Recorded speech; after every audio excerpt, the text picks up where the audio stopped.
Alright, are we actually live? I don't know if we're actually live.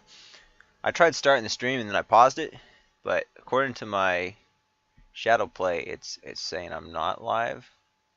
But according to YouTube, I think it's saying I am live. So I'm gonna trust YouTube.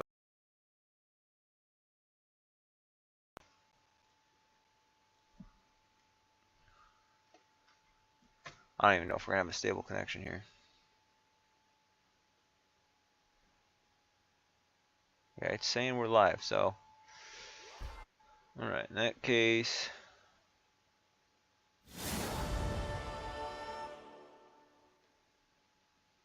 I'm not even gonna pull any put any tags in right now because this will be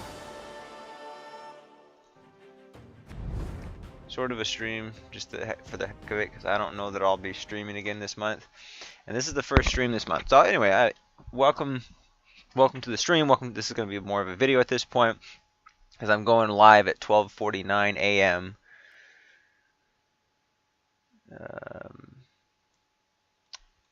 Yeah. Well, I guess I can. Yeah, I'll put tags in, I guess.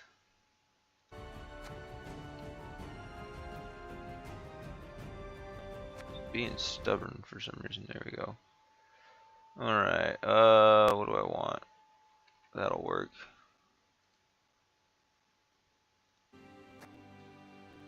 I just got this for short. It's glitching out.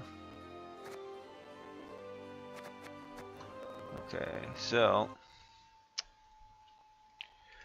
Control V. There we go. Get rid of the draft part.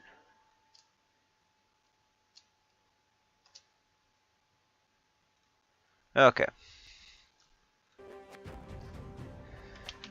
So I'm just gonna pull it up real quick. See, it says I'm not broadcasting here for some reason, and then so yeah, I don't know.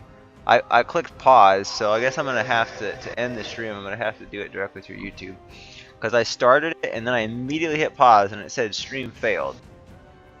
But we seem to be live on YouTube, so that is fine. So the plan here. Shoot, now I'm thinking maybe I should brush my teeth first, because I think I'm gonna want to go to bed right after this, but I can do it later. Let's just get into it. So in this stream, I'm just gonna go over the balance council mostly, because I haven't streamed yet this month, and this will probably be the only stream in the month. Because let me look at the calendar here. It is currently the 25th. I was gonna do a TCG Tuesday stream. We were gonna do this and Magic the Gathering, because I got into that during the first week of March. I mean, I already played this on the channel maybe a year or so ago. I think it was back in April or May. But so maybe like 10 months ago. But I didn't go super deep into it. But yeah, we've been playing MTG for Arena for about 3 weeks now, pretty consistently. Last week, a little less consistent, but those first 2 weeks I went pretty hardcore on it. So looks like actually next Tuesday is going to be March 31st. So we will have one more March stream. I'll do TCG Tuesday, although that might actually, it might be the start of the April stream, because I have a feeling that's going to end at like 2 p.m. or something like that. The season. So I'll be working and I won't be getting off until about 5 o'clock. So the earliest I could possibly see myself starting a stream is maybe like 6 or 6:30. But most likely won't be till 7. So I don't know. We'll see what happens.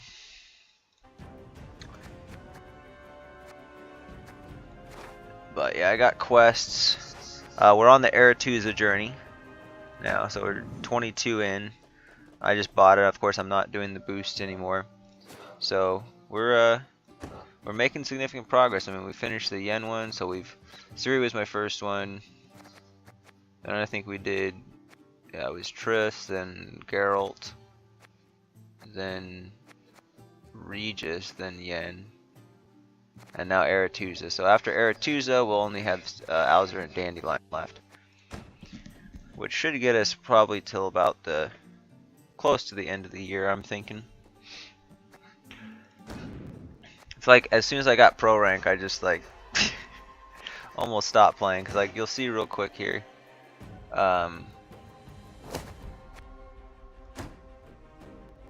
Like that's all the games I played. I've been taking it a lot less seriously this season too.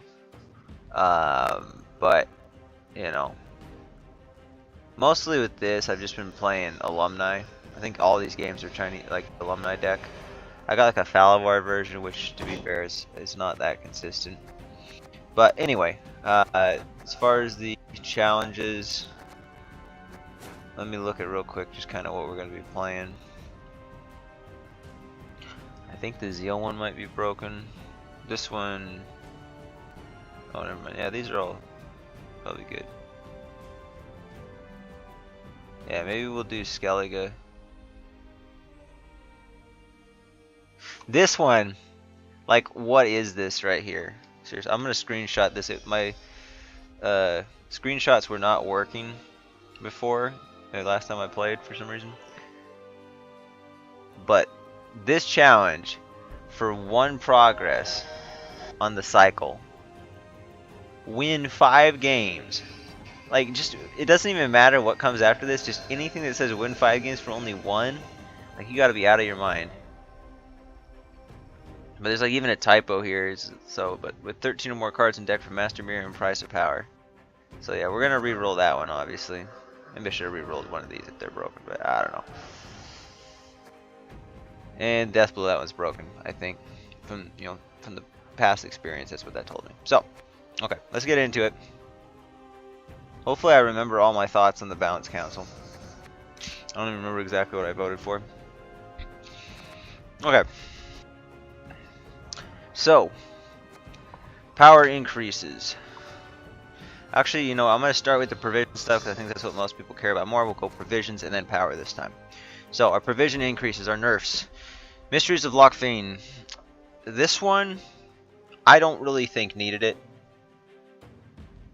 I heard some of the arguments for this. I think this was actually a Cusento Ophiri team up on this one. They got this through. I'm kind of indifferent. Like, granted, whatever round they played this in, we're usually going to lose the round. But I didn't feel like it was, like, massively overpowered. Like, I feel like there's many other scenarios in that game, this game, that kind of give that kind of a push. But I have, with some decks, I have pushed against scenario. Maybe it's just because it's played at an inopportune time. But I've pushed against it and actually been able to win the round before. So, I don't know that nerfing it by provision really matters. It just kind of... Anyway, I guess on the one hand, it's going to maybe make some of their engine value a little lower. Because you'll basically win the round with this. But it might make one of your other rounds like a little less powerful. Or it could even make this round a little bit more powerful, less powerful. So I'm not like, I don't hate the change, but I don't feel like it was necessary. So I'm kind of neutral on this. Heist, I don't like. I don't like them putting Heist back up to 14. I think it was plenty fine at 13.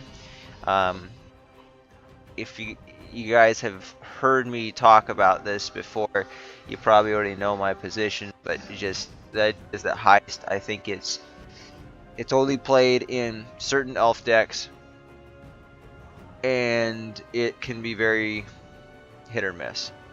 And so, like, if I think there's been enough nerfs to some of the other elf cards, like the Bree Cree is prone to easy removal, and I think we got what was the other card? There was some other elf card that got nerfed recently. There's been some buffs to them, but a lot of the elf cards, like, that got some buffs.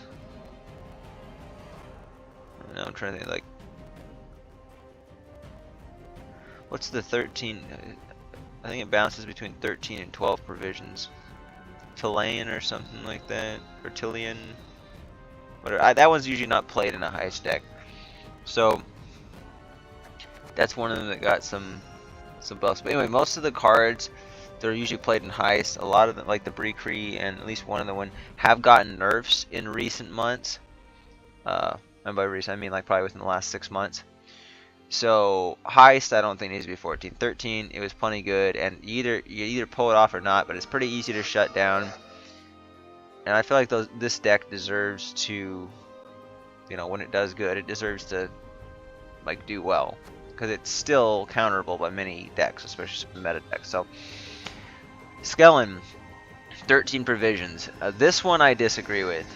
Now Skellen is worth quite a few points. Like just by himself, he's worth 4. Plus he's worth, you're playing him in Enslaved 6, so you're going to be getting, well, you're going to be getting 4 cards with the procs, because it's for him it's every 3 tactics. So you're going to be playing with 12 tactics, which also gets you Enslaved 6, because Enslaved 6 is every 4, I believe, right? Or no, it starts at,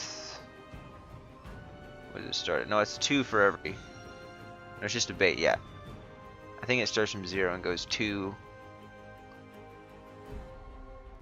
tactics per enslaved point. So yeah, so you're playing with 12 tactics,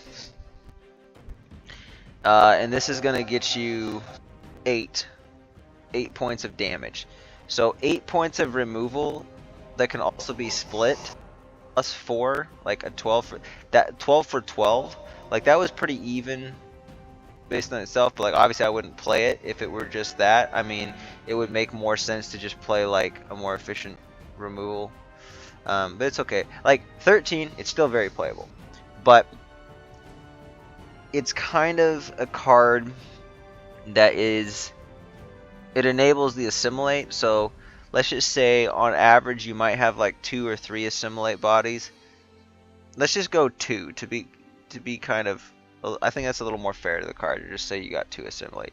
So you get 4 assimilate procs on 2 cards. That's another 8 points.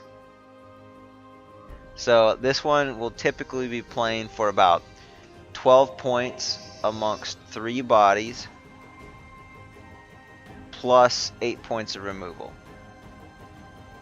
But that's like, you get the setup, and without this card, the assimilates are kind of slow. So it's the type of thing where I'm guessing this is a casual thing, but maybe the Chinese coalition did this. I'm not sure. I would have to look back. It's okay at 13, I guess. I mean, because when I do think about it, it is a lot of points. But I just never, even playing against it, I always knew to expect it, and it never felt bad. It never felt like it was an unfair play to me. And I think that's the main, what I'm using to really judge it. Like, if there's a card that, like, I'm playing against, and it doesn't feel unfair to me, and then they nerf it, I'm kind of like, why did we nerf that card? So I guess objectively, it is like really, it is really solid. With I mean, I'm trying to think of a situation where you would only have 1 assimilate body, you know. But even then, like, it still gets good value. So it's only getting, 4 and 4, so it's getting 8 points plus 8 damage. So that's still like a 16 with, you know, a 16 for, let's say it was 12 before, 16 for 12, but like 8 of those points being removal and being able to split them potentially, that's pretty solid. So so still playable, still strong, but probably not necessary. Afan, I'm iffy on this card. I used to be like, well, what about you play it in Golden Necker? But really, you don't want to play this card in Golden Necker. I think there's just too much risk of, well, I guess you could wait. But the Afan, it is actually quite a few points. So I think when the Balance Council first went through, I was like, no, don't do this. But I have kind of warmed up to this change. I think it's okay. I would still say I'm largely neutral on this. But if I had to lean one way or another. I would say in terms of my personal approval, I'm just disappointed because of what it does to the deck or the decks that I would want to play this in. But I think, is it slightly more maybe on the positive side for the what it's going to do for the game? Probably. So this is kind of like a minor approval of this change at this point. But it really depends. Like, it's just boosting all allied soldiers with armor. Like, typically you're probably gonna have like at least 5, maybe 6 soldiers with armor here. So for it at 10 provisions now, if it comes out, it does.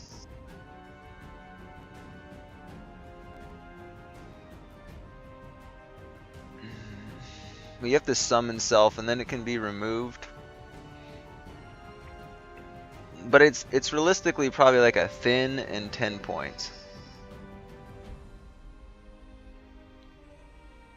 So I mean, you could get more than that too, but I'm just trying to like do like an average. Like, you're probably gonna get like 5 or 6 soldiers that are boosted. I mean, even if you have 2 leader charges, you just do like a swap-a-roo on a couple things. Like, that's 4 right there, and you probably already have like at least a couple other bodies. So I think that's pretty solid value. Anyway, Colgrim. Colgrim, I disagree with this change. I think the fact that you can't play Colgrim and Golden Necker is pretty stupid. Now, I don't like Colgrim, to be fair. I've never played this. I don't know if I ever will. I'll probably experiment with it at some point. Clog, I think, is a lot better than Mill. Mill is like the most toxic. I think. Clog is just kind of annoying to play against, but it's not as, I don't view it as mostly it's because of my experience with Magic the Gathering now, because in Constructed, I feel like almost half the decks I play against are toxic decks. I honestly, I think Magic the Gathering is a super broken game, except for like some of the most recent sets. There's even still some busted cards, but it doesn't feel like, at least in draft, it doesn't feel super cheap. It feels like, okay, you kind of know what your opponent can use to win, and then you just kind of have to, you know, play around it accordingly. And sometimes there's nothing you can do and you just lose. And it feels like kind of bad, where I feel like Gwent, there's almost always a chance of winning. There's very few cards in the game that I feel like are totally busted, where like you see it come out and you're like, okay, well, I lose the game. You know, maybe at like a certain point, but like say they play something as the first card in the round, there's only like, I don't know, it's probably like less than 5% of Gwent cards feel like they're that broken.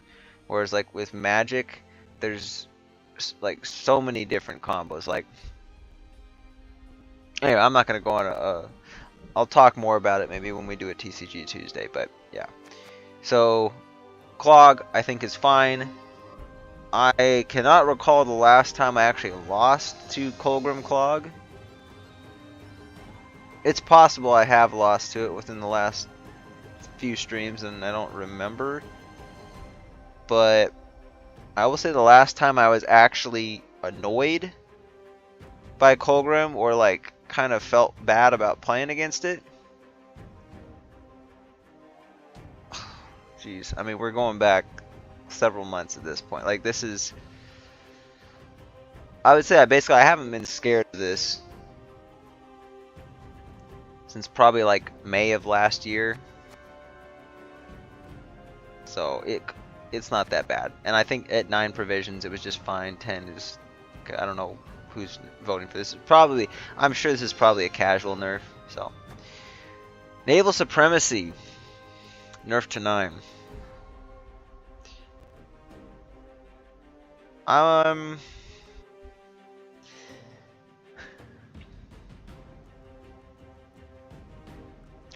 feel like this was already a card that I was having some of the decks I wanted to play it in.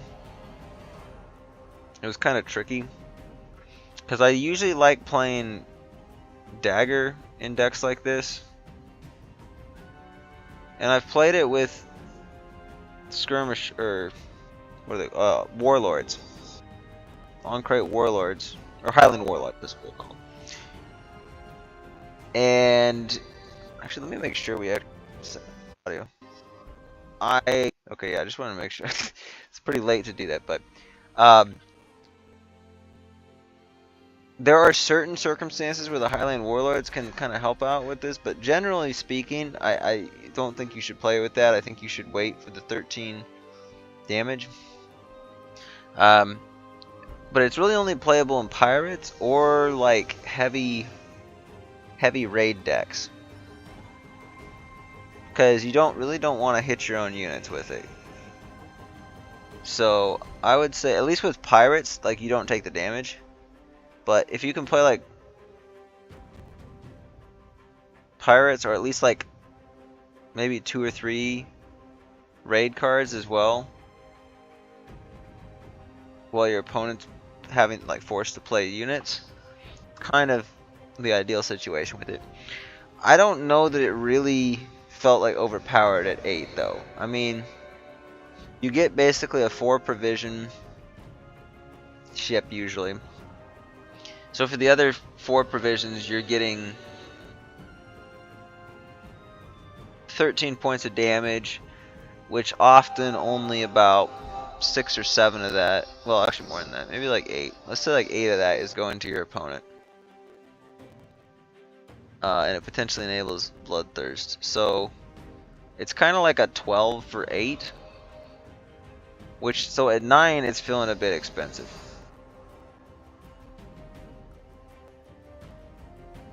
You might have had like a 13 or 14 for 8, but I feel like that's okay, because it's like, there's so many opportunities to play around. It's not like a serious threat. It's not like it's going to remove a bunch of stuff. It just helps enable stuff for like pirates usually. So I disagree with the change. I think it should have stayed at 8. Barclay L's. This one on paper I think is actually okay. But this enabled, and this was kind of like a must play in a lot of dwarf decks, I think.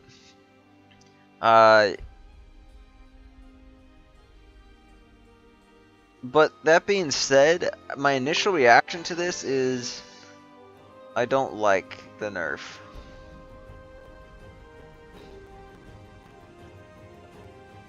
But I'm trying to think if I can make a good case for why it shouldn't have been nerfed. It seemed like I had a case like at the beginning of the month, and then I just didn't stream Gwent. I didn't even play that much. I played a little bit in like the first week, and then I didn't play for like over a week straight. And then I played a little bit. Well, actually, no, I don't know. I think there might have been like 2 times where one time, the first time I think I took almost a week off, and then I played for like 1 or 2 days. I played like, I don't know, maybe like 7 games between those days, if that. And then I took like a whole week off, and then I just have come back within the last maybe like 4 or 5 days. I think I've played like 2 or 3 times, and so it's been very shoddy this season. But Barclay L's, I mean, realistically, it can enable engines again. It can boost, like, if you have like a whole, let's just say you have at least like 8 or 9 dwarfs with armor. I mean, it's coming down for probably bare minimum like 12 points most of the time. I mean, that's in a long run. I guess there's situations where you might have it in a shorter round, but like for 6 provisions, it was already getting you like a 10 is like a good spot for a card that's like 6. If you get at least 10, you're pretty happy with the 6 provision card. But this is like usually getting 10, if not more. It's enabling engines, so I think it's actually, I'm gonna say 7 is okay, but it does force the dwarf deck, or like the non-Golden Necker dwarf decks. I guess it forces all the decks, but like with Golden Necker, I don't think you really care as much about playing bronze units, but with non-Golden Necker versions, like having to downgrade a bronze unit kind of feels okay. But I'm sort of neutral on this change, but or I would say I'm slightly positive because like I do think it probably is good for the game. Dwarves were actually starting to get kind of like way in the beginning. I underrated them, but I've had a lot of good success with them, and they can be like some of the like mid-rangey aggro doors can be kind of hard to play against because they don't really have many weaknesses. So yeah, I think this is probably a good change. Onager. So that I actually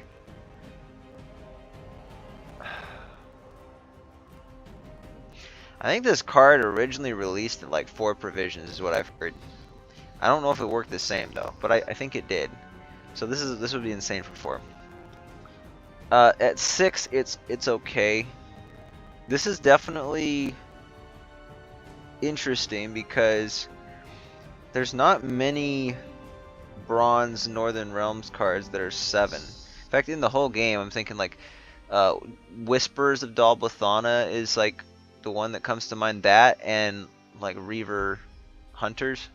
Reaver Scout is 6. Reaver Hunters is actually no. Is Reaver Scout 5? Reaver Scout might be 5. No, I think it's.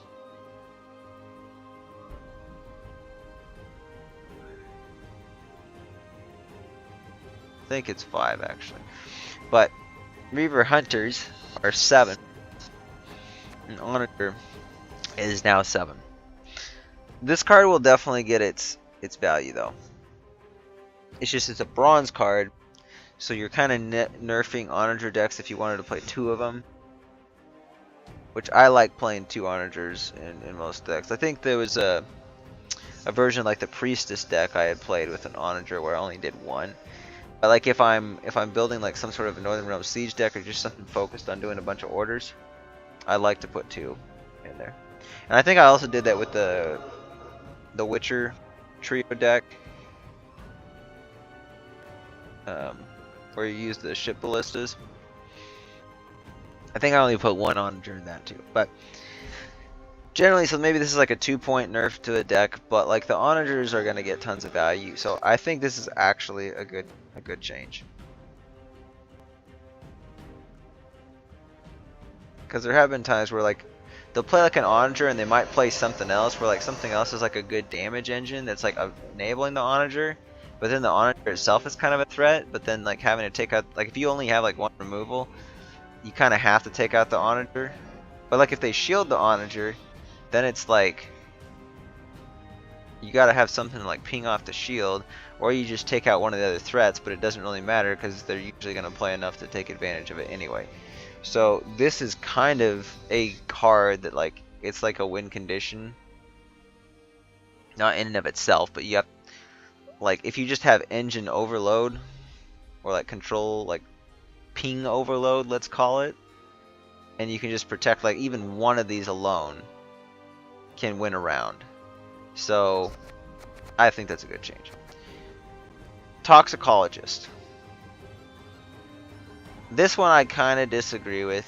I'm sort of neutral on it because I get that like if you infuse, potentially like if your opponent does a lot of thinning and you're playing this, like you could infuse their card, like a big card with something, and you could end up getting like, I don't know, maybe like 6, 7 points of damage off of it. Typically when I've seen this card played though, the opponent will just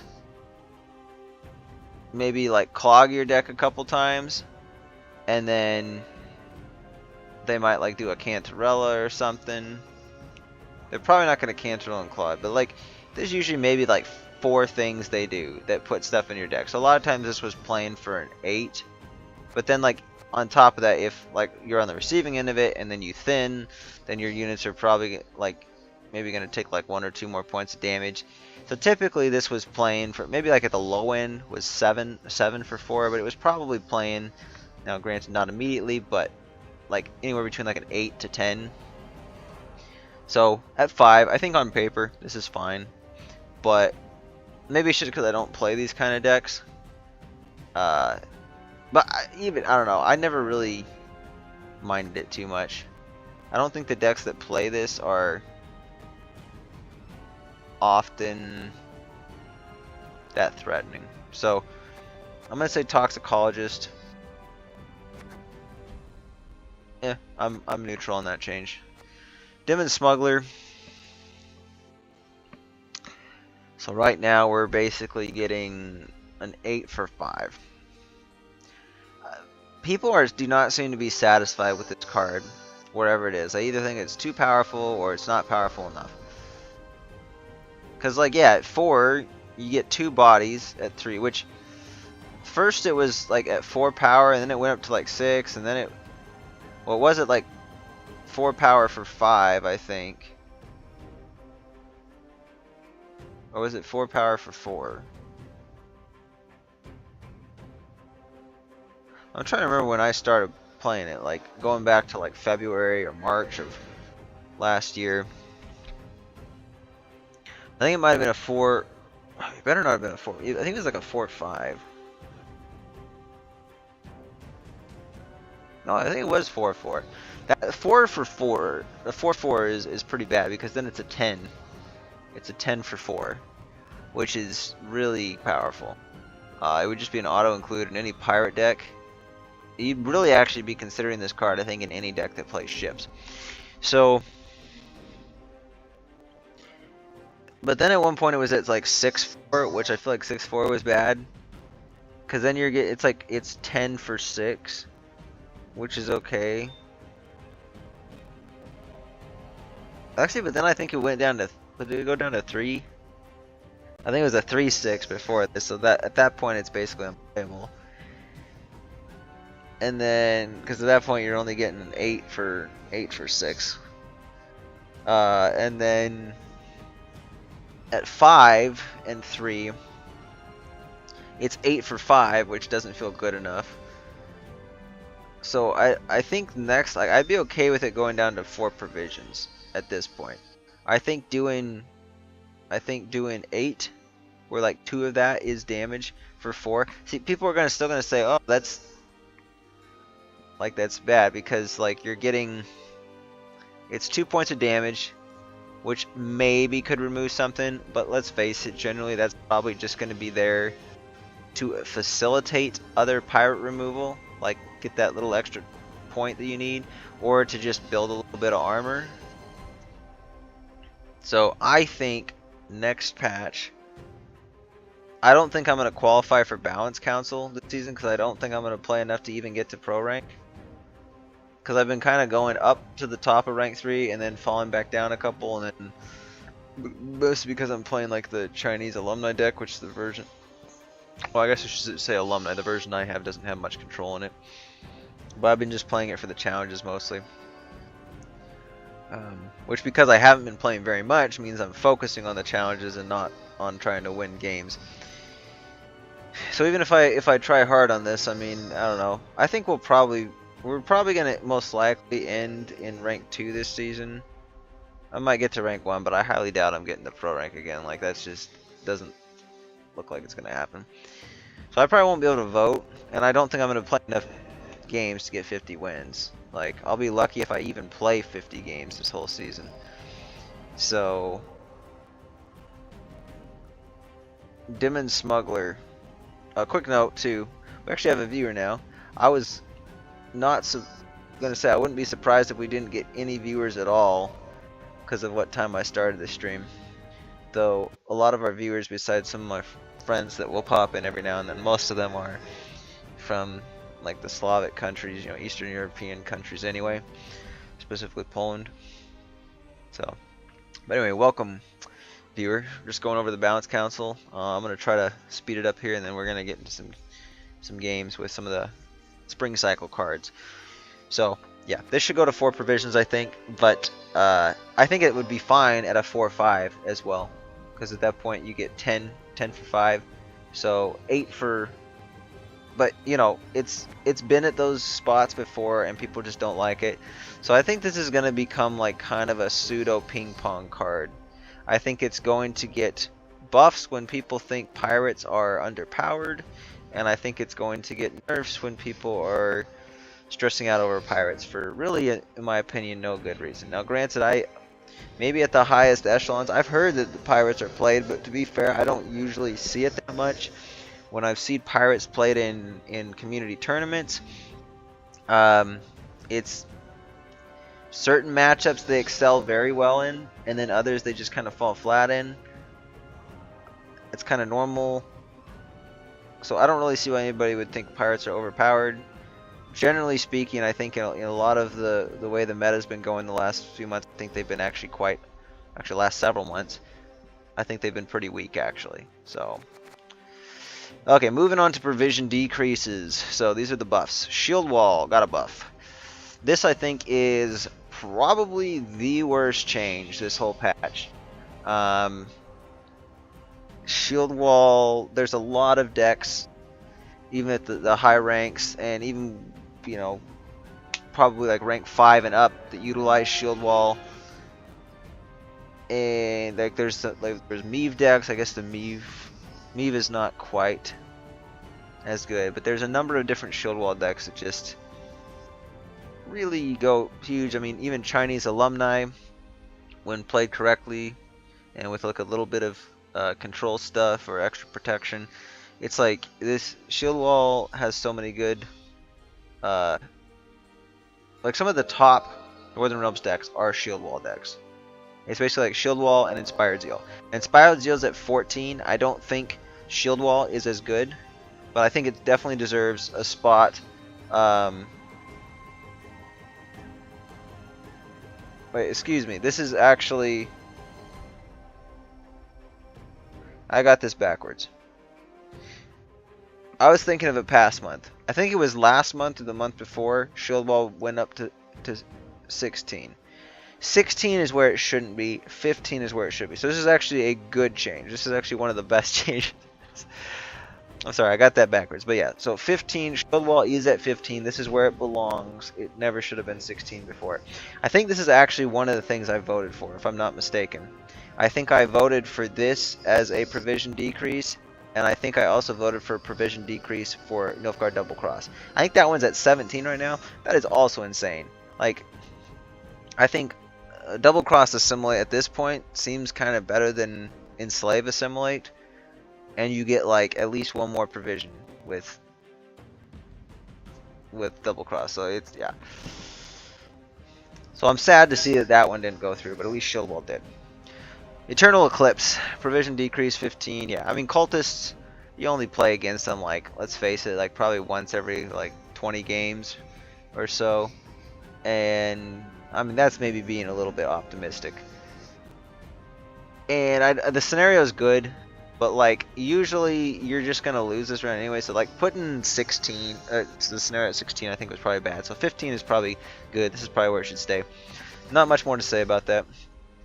War Elephant. This is a tricky card. Definitely deserved a provision decrease, but I think it's gonna need one more to like see significant play. I don't think it's gonna get played at 11, because it's like 8 points, and you damage adjacent units by 4, which I would play this in a shield wall deck. You could also just like hit some armor with it, but like if you're hitting shields, then it's pretty solid, because then you can get like a 16 on not on deploy, but like cooldown. Let's say you're probably not using a winch on this, and you're probably only like, maybe you play this in a long round and you get 2 procs, but most of the time you're only getting 1 proc on it. So it's like a 16. It was a 16 for 12 before, which seemed like kind of okay, but the problem is it's one body. So it's like, even if you get more value in the long round, or even if you get like a perfect trigger and you like pop 2 shields, like it's all in one body. And so this is where I don't think this card's ever going to become popular, but it is nice seeing it, you know, drop that way you could actually play it. I think at 10, this is a card I would actually play in shield wall decks. I would maybe experiment with it a bit. At 11, it's decent, but I can just think of so many other cards that would synergize better with my overall strategy. and so I don't think it's quite in a good spot. Old Spear Tip. I'm pretty keen on this one. I think this is a great change. Now, nobody's really playing Spear Tip by itself. You're generally playing with Old Spear Tip asleep. But if you think about it, I feel like generally Old Spear Tip asleep is not getting the boost. And I think that is like, what is it, like 8 provisions?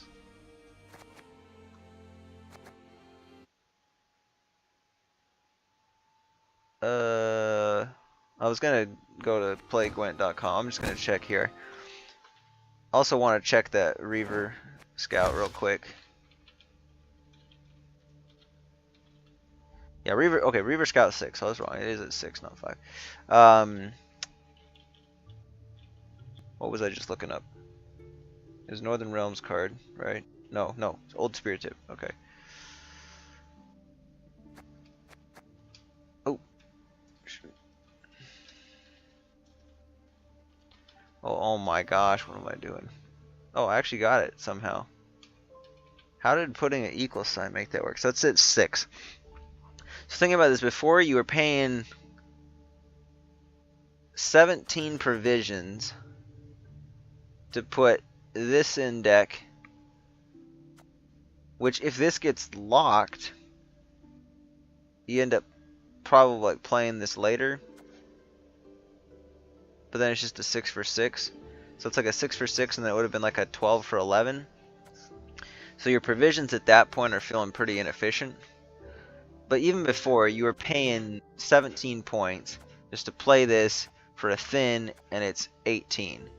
So the thin is really where the value's at. But it already kind of, like if it didn't have the thin, like let's just say this was one card and it was already an 18, but it cost 17 to play. I don't know. I'm trying to think of anybody that's going to be playing that. I mean, the only upside to it is that you can just slam it down and you have a bunch of points at once. But I'm pretty sure, like, at that point, people are going to be buffing it. And it would probably be, I don't know, if you got like 18 at 15 or something. Like, I mean, 16 is probably like, it for sure have to be 16, but I think it might be playable at 15 for 18, just because considering it's an unconditional 18. But like, I would rather just play a Morvid in that case for like, what, Morvid's 13 or is it 14 now? Yeah, it's 13. So I think it used to be 12. But yeah, I would just play a Morvid and then go for a late game play with it, because you're usually getting an 18-point Morvid. Alright, so moving along, but yeah, I think that's a good change. Should it stay here? 16? Probably. At 9, it starts making more sense to play Old Spear Tip, potentially even by itself. 9 for 12 is still kind of like, eh. But considering in Ogroids, it helps to get Might online. Maybe, but I don't think this should be. Yeah, I don't think this should be buffed again. Probably. If anything, I'd rather see. Actually, you know what? I probably would rather see a buff to this than to Old Spear Tip asleep. But I think it's good at 10 for a while. I think 11 it was feeling expensive. Now it feels a little more balanced. Crow Mother at 9. I'm a fan of this. Just because it's playable in Golden Necker. That's the main reason. This is like a solid value card all around, but I don't think it feels broken at 9. So the upside though is like if there's any stuff that requires you to sacrifice, you just sacrifice it. Like it really makes Elf and Onion Soup playable in alchemy decks, and that's one of the reasons why I didn't often like playing I didn't play Elf and Onion Soup, I don't think, in my alchemy deck, just because I didn't put Crow Mother in it, because I wanted more consistency.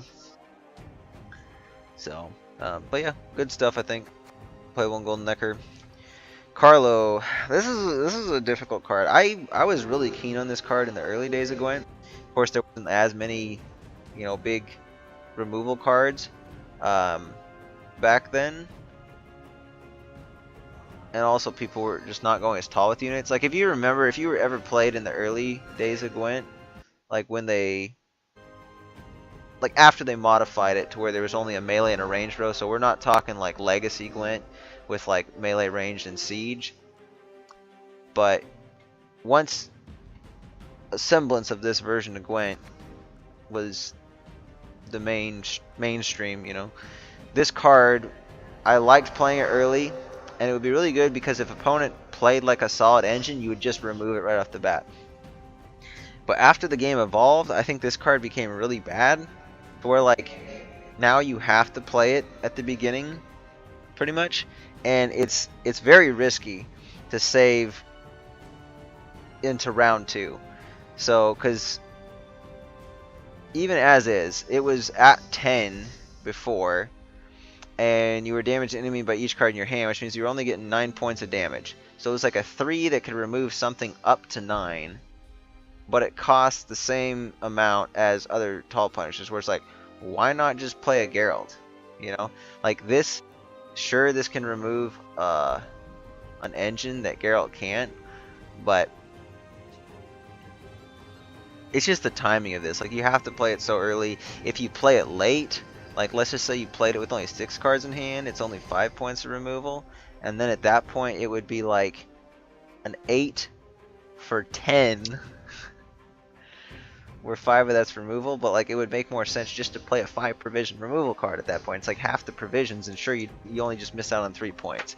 So at 9, I think this still needs another buff, to be fair. Like I think at 8 it feels better. Like, 'cause I don't think anybody's really playing it at 9. I'm sure some people have experimented with it, but it's just the design of this card makes it hard. So even like you keep buffing it. I mean, like, there comes a point where you could like buff it down to like, say you put it at like 5, or got it at like 5 or 6, then I think everybody would be playing it, because it's, but then it's just kind of broken, you know. So it's just a card that's never going to be in the meta thing, because I think because of the design. But I'm definitely pro this change. Ulrich, provision decrease. I like this too. As I recall, when I played Firesworn decks before, this was just oftentimes not getting the value I want it to. It would get removed, even with, I think it's got what, 2 armor? Yeah, a lot of people would remove it, but even when I did get value out of it, it just, I don't know, it wouldn't. I feel like it was definitely like at 10, which I think is, because I don't think this got any nerfs. It just kind of felt like it was super average for a 10 provision card, but most of the time it didn't even feel worth it to me. I only played it because it was like an extra Firesworn tag, and I'm like, well, what else am I going to play in a Firesworn deck? I mean, I guess I could have just swapped it out for some other tall punish, I suppose, but at 9 it's playable in Golden Necker, and I think it gets more value, so good change. Yarpen Zigrin. This card doesn't really see any play. I'll have to read it a second. Then your turn, lose armor and boost self by that much.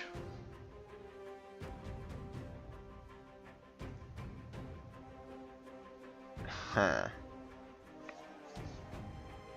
So it's kind of, I guess this would be an interesting alternative to play in like maybe a dwarf mid-range deck. I think with like a kind of dwarf like indirect control engine deck, I don't know if you're really going to be taking advantage of the barricade ability, because there's other better things to armor. Because really what this is just, it's a 6 that comes down for 3 damage. So it's like a 9 for 8 that has a weird extra step to boost the card. Like you have to put armor on it, and then it transfers it to a boost. I mean, I suppose maybe with like a Wagenberg or something like that. I don't know, Wagenberg, pretty much everything W in it. And with any kind of German sounding ending, I always say with a V. Because of how German is. But however you want to say it, that card could kind of be nice with this because it converts it to, you know, being boosty. But I don't know, it's still like, I'd rather just put something on the other side of it that get armor and do damage or something. I guess it would depend on the matchup. Like if the opponent's playing stuff with a lot of shields or armor, then maybe you don't want to do the damage. I'd rather prefer the boost, but this is kind of interesting.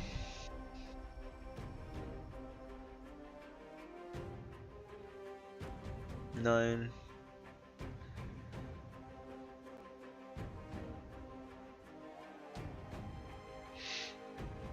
Trying to think if it would be better at 7, but I don't know. I think we'd have to see if this fits into mid-range decks though, and it sees play and continues to see play. I think this would be good.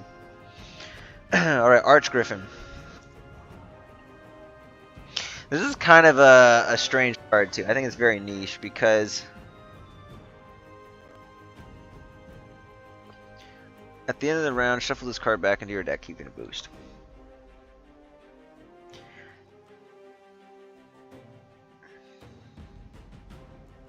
It's kind of a nice carryover card, but the thing is, I feel like most times this is just going to get removed, you know? Because you probably play it, you might boost it a little bit on the turn it comes down. What deck would you play this in? Maybe Shield Wall?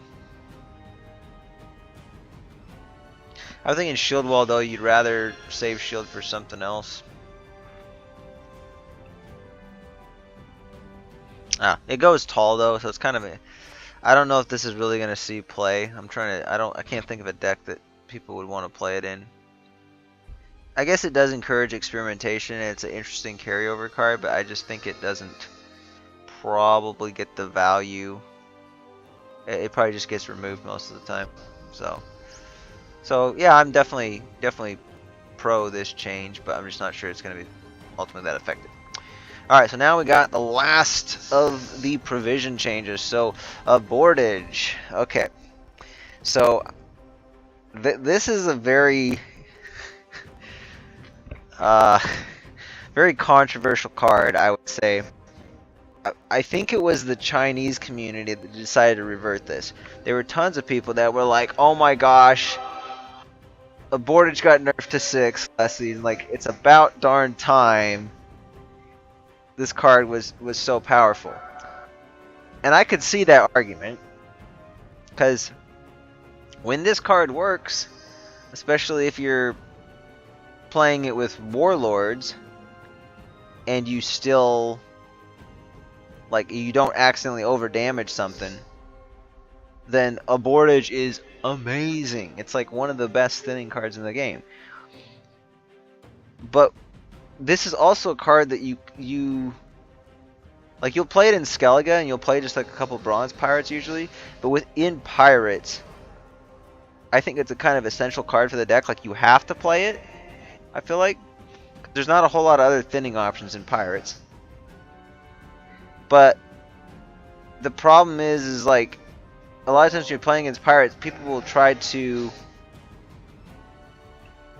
you know, put armor on things or do something to prevent you from getting bloodthirst. And at least this triggers its own bloodthirst. But I found it sometimes in pirates, like if I had 2 of these in my hand, I wouldn't often be able to get both of them out in one round. And even if I had 1, sometimes I would have to, like if the opponent's playing like a boosty deck or just somehow playing around bloodthirst, it was hard enough sometimes, especially if I'm playing pirates and ships, to even keep enough pirates in hand to where I could play this at a time where the pirate I'm playing off of it is, usually I want it to be a bronze, and so sometimes I was like, I would either have to play a defender off of this, or I'd have to play like a Justiana earlier than I'd want to, and I'm like, it feels bad. So it was hard enough to even get the value. So I feel like in Pirates, where this wants to be played the most, I think it should be 5. But outside of Pirates, if your opponent's not like really trying to play around it, it can be like insane thinning value. So I think it's in a tricky spot. And yeah, even in Pirates, when it does pop off, I mean, 2 damage with a thin, and then also playing, like, it helps other Bloodthirst. It plays a card from your hand and then draws a new one, which could potentially get you like a gold. Like, it's even then, it's like really solid. But I think the chance of this bricking, I've had this brick so many times, we're just, yeah, I don't know. I like it at 5, but I kind of, I'm sympathetic to the argument that it probably should be at 6 because of how much value it provides. To be fair, I don't hate this change. Maybe that opinion will change at some point in the future, but most of the games that I play, I've never had much problem with that card. Alright, so for the power stuff, power increases, Damien de la Tour, resets your leader ability. I'm kind of indifferent on this one, but I do feel like with some decks, it's in order though. 6, should it be 6? 11 provisions though. I mean, most leaders are playing for around, I guess it depends, but a lot of Nilfgaard leaders are probably playing for around 12 points of value, or 10 to 12 points. So it's 7. Let's just say this card is now probably worth about 17 points for 11 provisions. There's not a whole lot of things that can remove a 7. 6 at least makes it a little more, even 6 is kind of hard. But I don't know, I think because of how much value you can get off the leader, like this does not deserve 7. Like you should at least, it should be a little bit easier to remove, and 6 tempo is plenty good enough. 7 tempo for something like this I think is too much. So I don't like hate this change, but I feel like I probably wouldn't necessarily be in favor of it. So I'm gonna put that down as a negative. Draco Turtle power increased to 6. I'm pretty sure this is actually a revert, because it was 6, and I think it somewhat recently got, within the last couple months, got nerfed to 5. I might be wrong about that, but I'm not gonna bother going to check. But Draco Turtle, solid card in a lot of self-wound decks, really good in alchemy. As a control card. So am I in favor of this?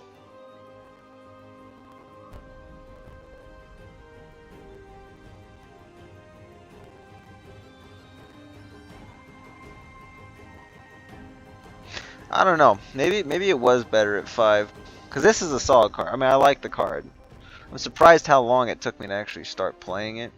And to be fair, I've only really played it in the alchemy deck. I don't think I ever, because I think I had to craft it for that. I never bothered crafting it for the self-wound decks.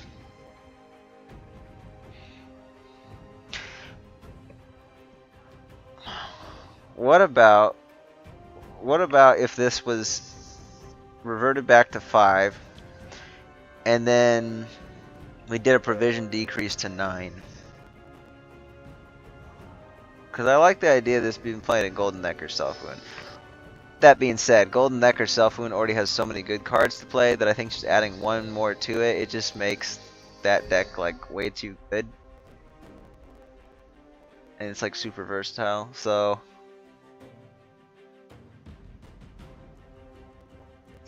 I'm gonna say I'm somewhere between neutral and positive on that.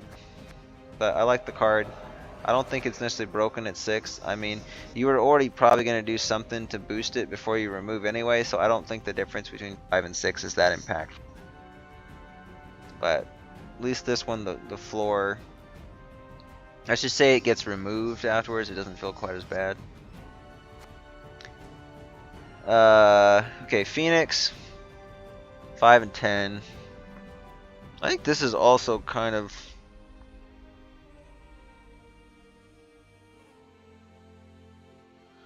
Let's see, if it was 4, it would gain Vitality 5, so it'll go to 5. I guess the whole point of this is just to prevent it from getting removed in first form.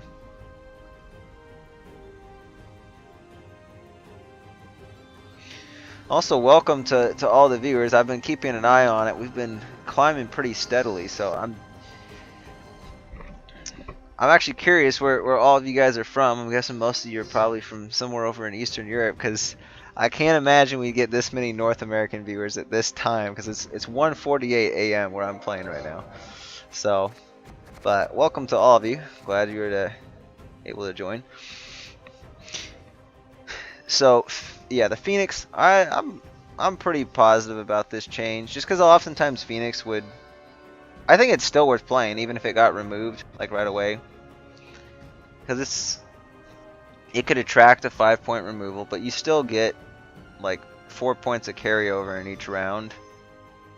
The only downside would be when this was at 4, if you were playing against an opponent that had, like, was like playing a bomb deck and they play a Northern Wind. I believe that's the banish one. Then that feels pretty bad, because that card trades down poorly to it. But as long as it's not banished and it's just removed, it still felt fine. But like now it's protected and it gets a 6. So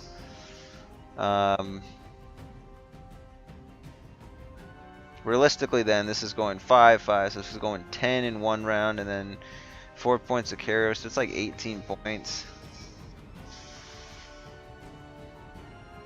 I don't know, I'm somewhat indifferent about that, but yeah, I don't know. I kind of feel like this didn't really need that, because this is usually an opening play anyway.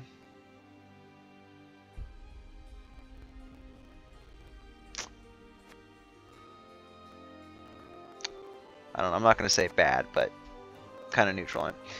Hewlin, not very played card. Boost all allied humans by 1. Start the game with 5 random Skellige bronze humans in your graveyard. I feel like this would be played maybe with like an Otkel deck. I don't know. It's been a long time since I've seen anybody play this, or since I've watched a video on it. So I'm definitely in favor of this change, 100%.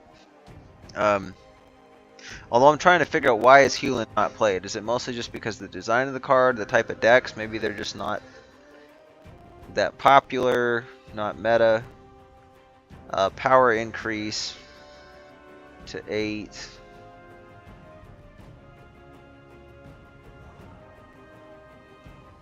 I'm just trying to see if maybe like would it be better to do a provision decrease for this card.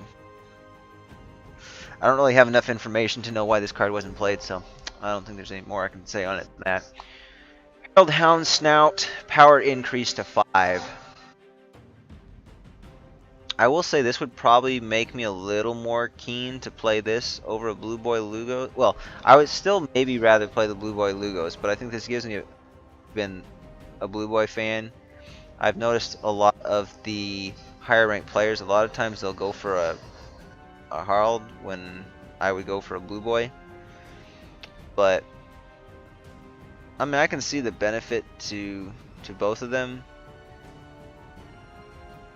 Like the disadvantage to the Blue Boy is it can be removed or just locked. Whereas even if the Harald gets locked, you still have other opportunities to trigger the damage, but it's also capped. So it's kind of the safer play. It's just got lower point ceiling. But how much is Blue Boy? I think it's 8 provisions. So I think Harald's cheaper.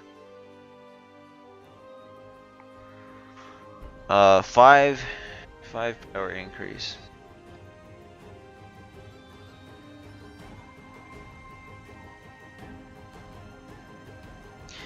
These power increases are more difficult to evaluate than usual.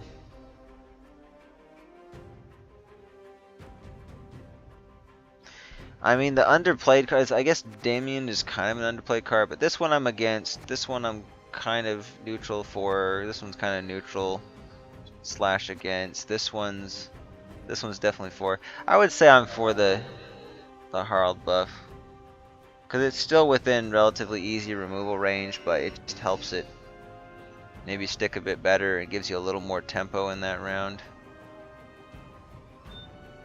I don't see this being problematic, so I guess I'm positive on this one. This one definitely big positive. I can't remember. I think I did vote for this in the Balance Council. Still not really sure if this is outside of just like experimenting with mages in a deck. I don't think this is going to be played outside of a mage-centric deck. But maybe it opens up some opportunities, because right now it's sitting at.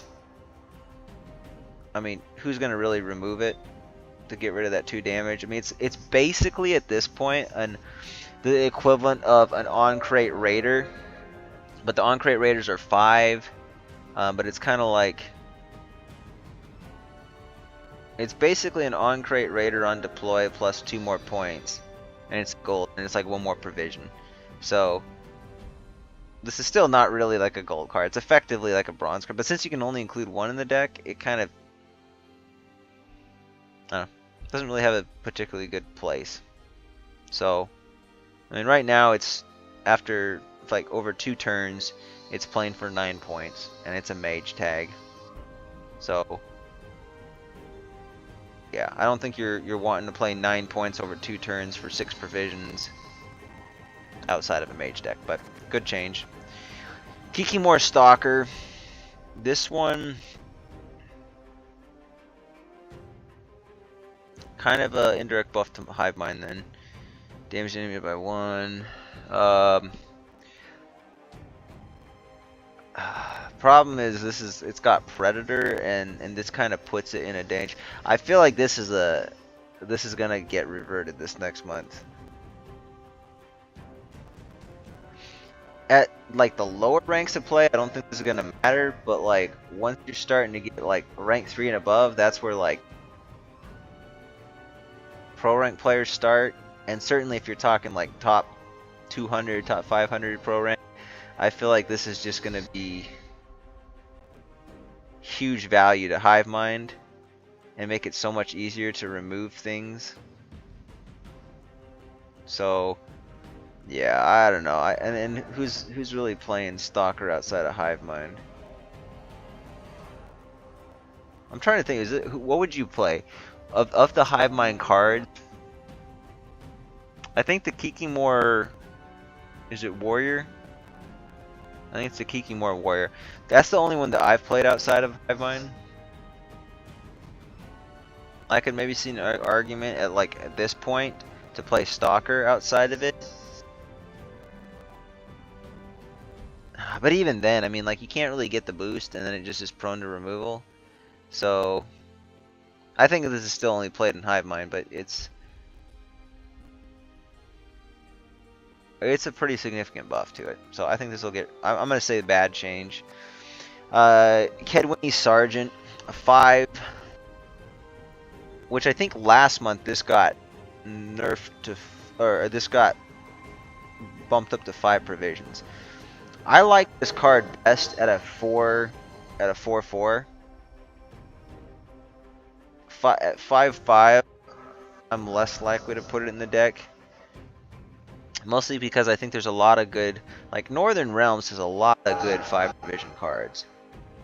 So I'm less like, and I mean now this, I mean it's still good.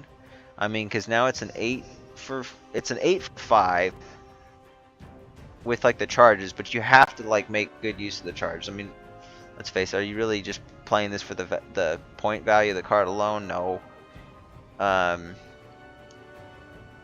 I'm wondering if the argument for this was just to be able to get more value out of the formation so that you can play it, and it's 6, so it's less prone to removal.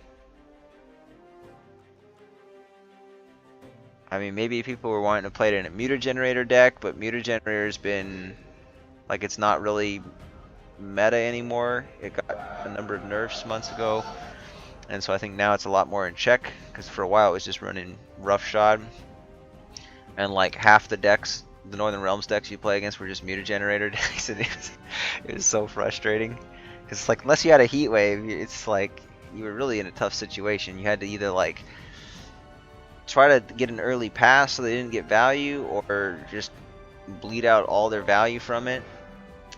Yeah, some decks just made it really hard, but I like this better. I'm gonna say this is an okay change. Like I just personally wouldn't go this route with. Like I don't think it, but I would prefer this just to stay at 4 power, 4 provisions, and be a 7 for 4, with the extra enabling that the 3 charges provides. So that's just my opinion. Heimei Spear Maiden. I will say after this buff, I was seeing this actually being played as one of the cards in the deck, but it's especially, I think this is a big buff to Feral Bond. Like this is a really good card to pull off of it now, especially in like any kind of self wound deck that has some healing. So yeah, pretty solid stuff. 7 for 4. I mean, like right now, like especially if you got something that heals, like passively, this is a really solid card. This could actually be played in an alchemy deck, I think, too. Although I don't know if you'd really want to do it, because it's only damaging an enemy unit by 2. So you kind of need it in like a self wound deck that actually has more damage. But yeah, this is a pretty good card now. Just because it got played more, though, I don't think means it's like just like the go-to pick. I think there's a lot of times you'd still want to play an on-crate Greatsword. But as far as like the cards that provide damage, this is like up there. It's like kind of top tier to pull off of Feral Bond now. Ballista, but yeah, I do think the change is good. That's kind of my verdict on it. And then this one, Ballista. You know, now here's the funny thing. When it comes to Northern Realms cards, I think Northern Realms is also one of the decks that has the most cards that are underplayed, where there's a lot of like those 4 provision bronzes that are just kind of trash. And in the early stages of Gwent, like in this version of Gwent, they were kind of alright, but then after you saw like some changes made to other cards, there became some strategies that really took over. And so now Ballista is kind of just like a trash card. Nobody plays it, it's forgotten about it. And there have been multiple balance councils where I was like, okay, maybe I could vote for this, because I'm like, this card definitely needs a buff. But then I'm like, let's face it, who's going to actually play this? Now, let's do the analysis here. So it's 4 provisions, 4 power. I mean, before it was a 6, because it was 3, and yeah, that was pretty bad. However, it is a siege engine. So could we play this in a siege deck? Well, we got 5 points on deploy now. 2 more. We're now at a 7. Not great. Now if we buff to 5, that would be like a 6 on deploy. That has a lot of tempo. I kind of think this might be not broken at 5, but I think it's going to be, I would consider it probably overtuned. The thing about this is it's one of those siege engine cards, that's not an engine. It's just a one-use order, which puts it in a kind of weird spot.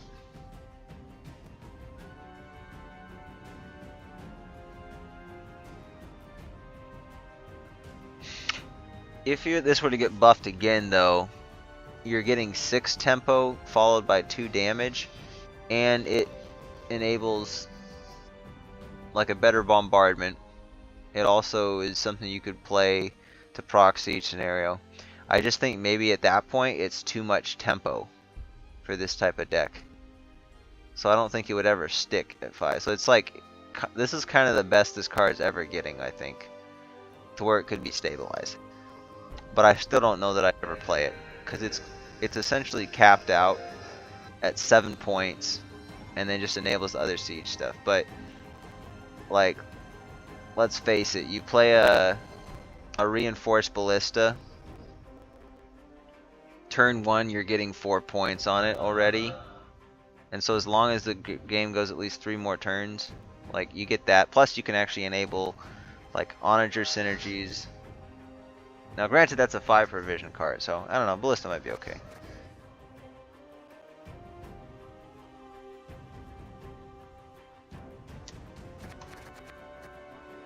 Alright, so now power decreases. Sval blood. Okay, good change. Sval blood was 7. 7 is pretty crazy. This is starting to become a ping pong at this point, but I think 6 is a good spot for it to be at. Lippy. Okay, this is good. I didn't like hate it at 4, but it was kind of like, why? You know, so this is an okay revert. It's just kind of weird that people actually use this as a revert slot, but I think we're at the point where a lot of the power changes are... Provisions are where it's at, mostly. That's where people have stronger opinions. I think with power, sometimes we're just trying to find things to do the slots. I mean, there's so many cards you can buff, but there's not very many good cards to nerf power-wise. I think most of them are kind of where they should be at. Now this one, I'm trying to remember. I had pretty strong feelings on this. I think I would say I definitely dislike this change. The problem with this is, now, the Meve decks are not as popular as they were. I think maybe at the high ranks they are still. And by the way, when I say high ranks, I'm talking like the highest level of pro rank play. I'm not even talking about just like lower pro rank. 'Cause even lower pro rank, I don't think this is too much of a problem. But the thing is, Meve, she was 7 with 2 armor. Now she's 6 with 2 armor. So she's a little more prone to removal. But the thing is, you have, like, even with the crew, well, it's not crew, but the inspired thing. Whenever this unit, hold up, timer 3. Okay, no, it's first part. Reduce the timer by 1 for each adjacent unit with an inspired ability. Oftentimes you're only playing this next to 1, but maybe you do it 2. If you play it next to 2, then you'll get to be able to trigger the boost the next turn. But if you're playing it next to 1, wait, hold on, because the timer, let me read it again. Before the end of your turn, lower the number by 1. So actually, if you play it in between 2 inspired units that are inspired, you'd actually get the boost immediately on that at the end of turn. So usually you're playing it next to 1 and you're getting it on the following turn.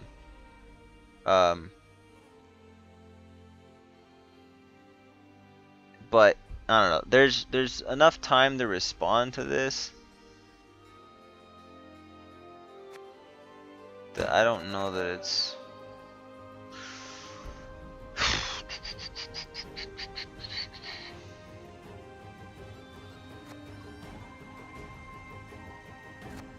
Yeah, I'm spending too long on this.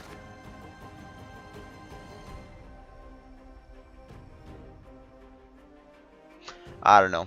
It's kind of an iffy change.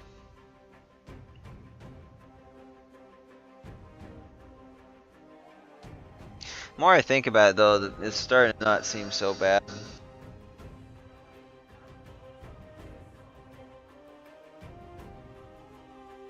You need 8 points of removal to get rid of it. But then if it gets boosted, it gets armor.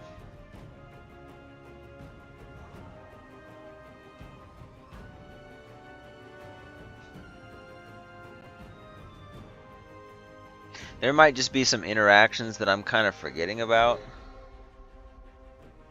But I'm going to go ahead and say this is actually an okay change. It seemed like initially though I was really against this. I was like, this is kind of I felt this was like the stupidest, probably the stupidest change in for the power decreases. But now I'm not feeling so bad about it. So I don't know. I'll give that a chance. I feel like it's okay.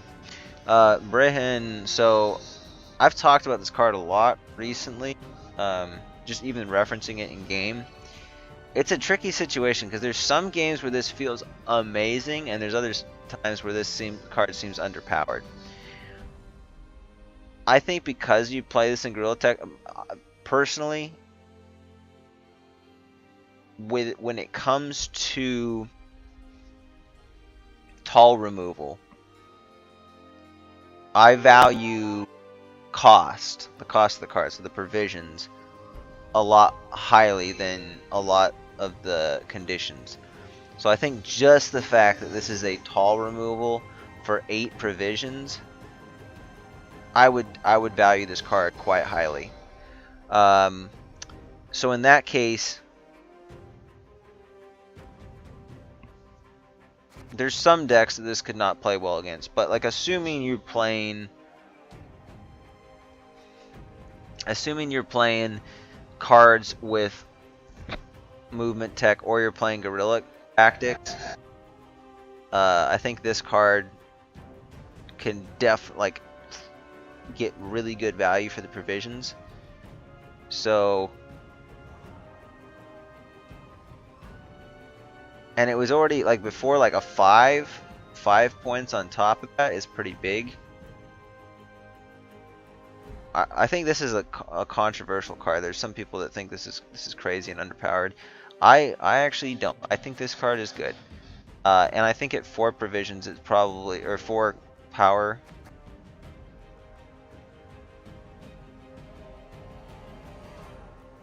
I will say I'm somewhat neutral on this change. I'm not gonna say that 5 power was that bad, but I'm leaning towards this being like positive. Just because getting 5 power on a 5 tempo on a tall punish, especially for 8 provisions, pretty crazy. Now granted, with Gorilla Tactics you're probably using a leader to get this, unless you're playing a movement tech. Like if you have it in the same round as, is it Milena? Is that her name? The elf that has the movement, just move a unit ability. Anyway, but also good change. Maruna sees a random enemy unit with 4 or less power.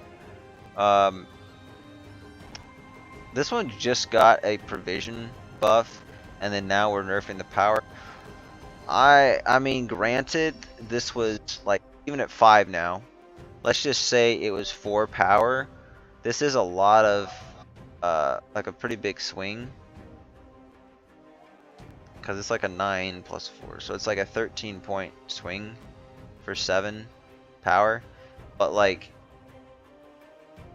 now granted, that's assuming it doesn't die, but you're consuming it.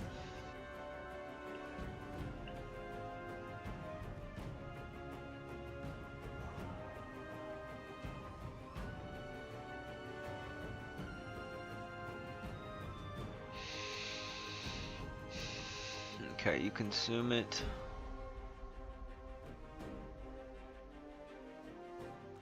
It's a 2-step process.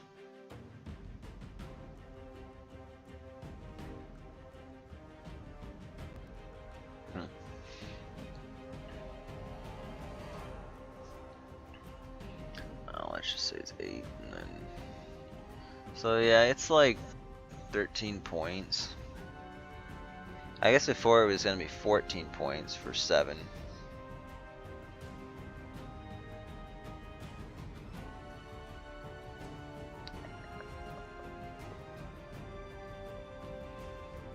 The problem is it's random. If it was selecting the unit, then heck yeah, I'd say this thing should probably only be like 3 power, to be fair.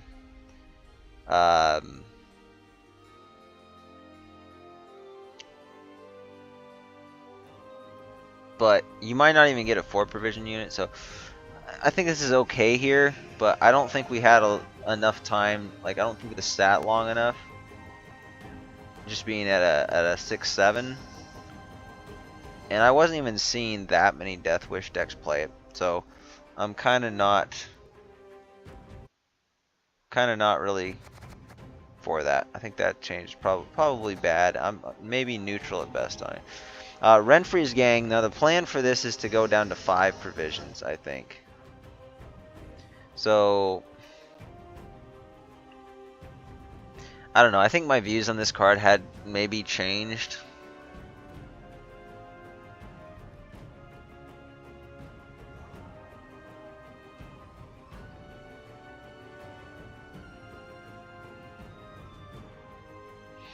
The thing is, like, yeah, you have Risk a Brick. People will evaluate this card differently, because the way I've traditionally evaluated it is not that you're getting like a 12 for 12, you know, like, cause you put 2 of them in there, that's 12 provisions. Before it was like a 12 for 12, or now like a 10 for 12 with a thin. I don't usually evaluate it that way. I like to think of it more as, cause when I'm evaluating, I'm not evaluating like the total number of like in terms of what percentage or what provisions out of the total provisions allowable in my deck is. I'm thinking it more in terms of just in terms of like for what this card, like when I play it, when I play that provision, how many points am I getting?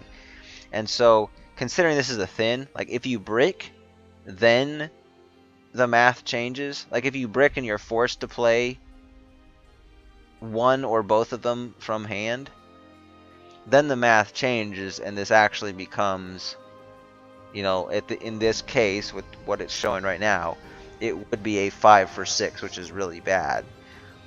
But assuming you're not bricking, I like to think of it as okay, I'd be getting 10 points for 6 provisions in the thin. Some people might disagree with that math, but I found that tends to work better, because it's like that's the reality of how the card's actually being played, like what's happening in the game. So now, of course, if you're doing a calculation to try to figure out how many provisions your opponent's played, you have to count these as 6 each. You know, you can't just count both of them as 6. But basically, in other words, I'm prioritizing what does it do for the tempo of the game, rather than from like a deck construction perspective. So like, yes, it does take up 12 provisions in the deck to include both of these, but in terms of gameplay and tempo, I'm playing a card from hand that's worth 6 provisions, and it's bringing another 6 provision card out for an additional 5 tempo, so it's like 10 for 6. So I think I'm actually okay with this. I think at one point though I liked it there, and it seemed like maybe initially when it went to a 6-6 I didn't like that, but after a while I got used to it, and so I kind of liked that. So I think initially early on this month I was like, no, why are you doing this? But I think they're going to make it a 5-5. But the thing that's interesting about that is, like, then it makes more room for other stuff in a Renfrew deck. And I feel like Renfrew finally kind of got in check where it's not, like, overplayed. So I don't know that I like that, because if you bring it down to a 5-5, all of a sudden, like, if I'm a Renfrew player, if I'm playing Renfrew deck, I actually want it to be a 5-5 rather than a 6-6. Because that gives me 2 extra provisions in that deck. And I still get just like 2 points less tempo. But Renfrew decks oftentimes have a lot of units and have a lot of tempo anyway. So I'm okay with playing only 10, 10 tempo, if I can make one of my other cards enough to like generate more tempo than it otherwise would. Which allows me to maybe stay ahead for more turns potentially. It offers at least more flexibility, is what the best way to I could put it. But yeah, probably good. I mean, right now 5 for 6, or the 5.6 or a 10.12 if you want to think about it that way, or 10, however you want to think about it. Right now, it's not good, but I know that the plan is to go to 5 provisions with this. So if that's the case, I guess I'm a little bit worried about what it's gonna do though. If it makes rent-free like super popular again, then I don't like it. Because I think when this was at a 6.6, I think rent-free was in a good position. Now this is not the card that was causing it, but there was numerous other changes, and it was kind of in a good position. And I'm just thinking, like, any change to like rent-free type decks might change its play rate. And since this is a core card, and it might be the most likely to change, and it's a bronze, so a provision. So the next one is, I think since it's a 2-step change, you have to kind of evaluate them as a package. Anyway, that was way too much time on that. But anyway, Messenger of the Sea, 3.6. This was a Kusento Fury Council pick as well. There was actually a number of these where I think Heime Spirit Maiden was, and yeah, the Carlos one was. So a lot of good ones from them. Some not so good or kind of iffy. I think this was maybe one of theirs too. This one actually might have been a Lirio Shinmiri one. But Messengers of the Sea I know is Ophir and Kusento.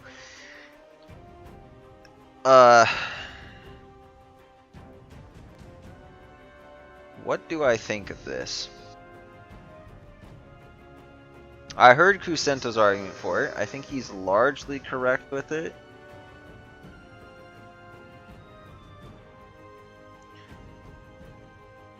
But here's my thing. I'm pretty sure I'm gonna stick with what I believe that my initial reaction was, and I don't like this change.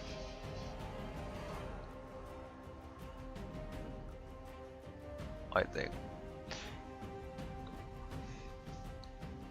I guess it really depends, but it's always going to be matchup dependent, because like you either have control or you don't, and if you have control, it probably doesn't matter if this card's 4 or 3. Like the only upside I guess is like it's easier removal, but like if your opponent if you're playing and you get rain on both rows and this triggers the same turn, then this is going up to 7 points, which is already like out of the easy removal range. And if it was at 4, you know, 4 like 8 versus 7 doesn't really matter. Now if you only do 2 points of damage, like let's just say there's only like you got rain on both rows, but there's one that only does 1 damage, maybe like the other ping of rain hits an armor, or maybe there's only 1 card on the road and you had to play rain early on because you just had so much rain in hand that you're losing value if you don't play it earlier, even though you're not getting the full possible value out of it. Maybe then at that point then it boosted to 6, which is still kind of like, at least then if you're playing like monsters you might be able to take it out with a parasite, so that makes it a little bit doable. But like I think what they're basically going for is like making this possible, like if you only played rain on like 1 row and your opponent's playing around it, for this to still be removed. Because if it was at 4 and you got 2 pings, then it's at 6 just from rain damage on 1 row, and that's kind of a little bit hard to remove. But my thing is with the rain decks, you can kind of go all in on rain, and then there's some other alternatives, but I think all in on rain is kind of sketchy.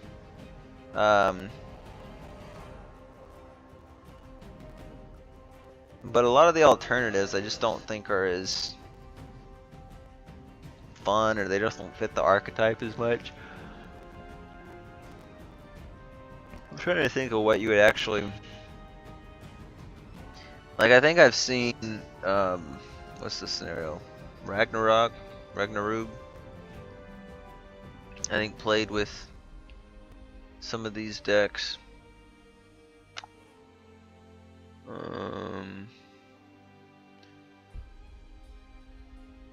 It's also potentially playable with like doing some beast type stuff.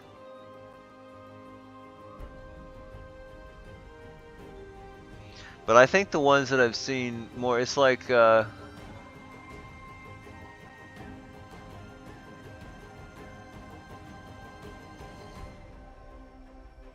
decks that utilize rain but also have like control.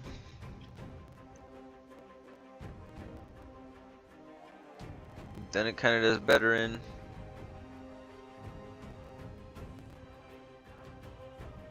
But in that case, you're not playing as much rain, so these cards don't go quite as, like, aren't quite as huge. I mean, the main concern is like removal, obviously. Like, because either way, this card has a very high point ceiling. And so in some sense, it doesn't matter. Like, if you get this card to like 20 points versus like 50 points, it's like either way, it's just a massive value play. So the question is, can an opponent stop it?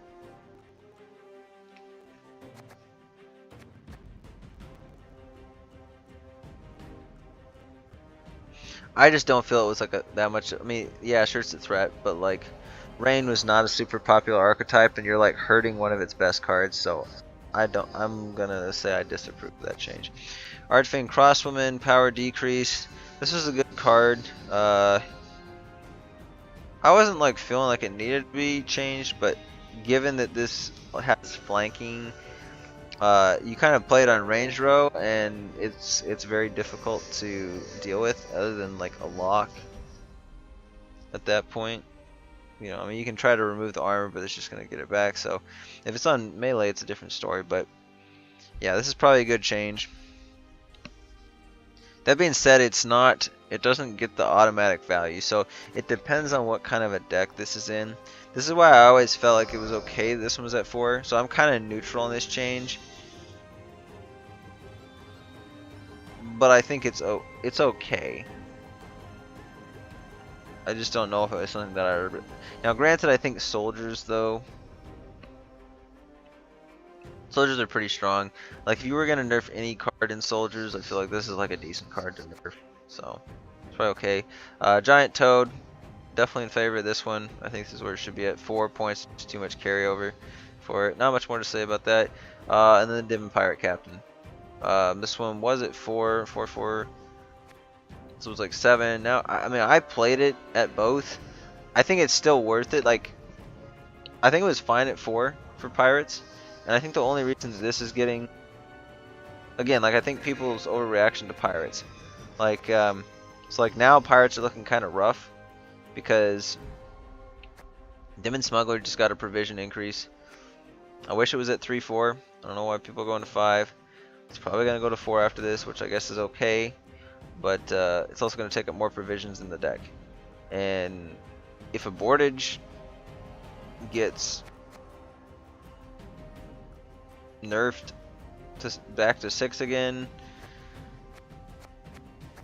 then you're probably gonna have to cut the smuggler just in favor of some of these, but then you got the power decrease. So overall, I don't like this. I think Pirates are gonna be kind of in an awkward spot where you're gonna see a lot of changes in the next, like, between this month and then the next month. I think next month you're going to see some weird changes, and who knows what's going to happen after that. So I think if you're somebody who likes to play Pirates, get ready to have to adjust your deck quite a bit. So overall, I think it's not as good as last month. I think it was last month is when I even was on record saying, I could check one of the streams, but I'm pretty sure I was on record saying that this was one of the best changes we'd had, or one of the best councils we've had since I started playing. This is kind of, I would say overall, this is a positive council, because, like, if I'm going down the list, I'll just say ones which I like. I have to be substantially not in favor or in favor of it. This one I think I'm gonna say this is unnecessary. I'll count that as like against it, I guess. So 1, 2, 3, 4, Probably 5, 6.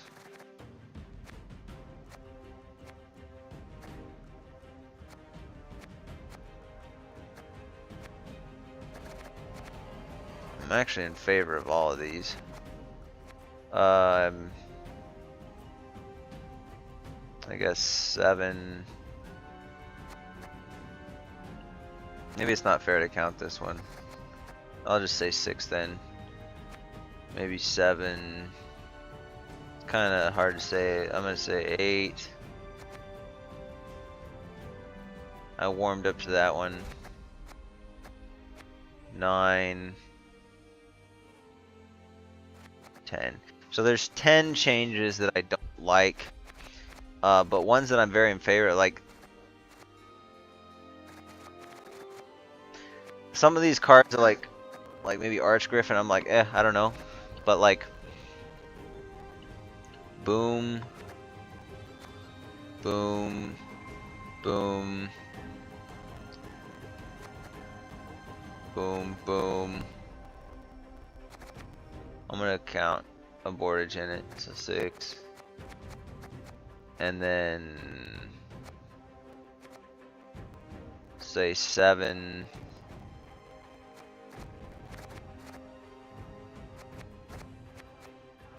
8,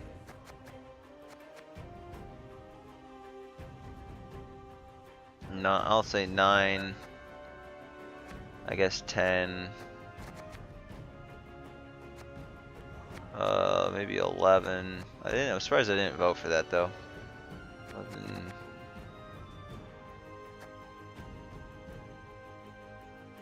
I guess like 12, maybe like 13. So there's like 13 cards that I'm fairly strongly in favor of the changes, and about 10 cards where I don't like it.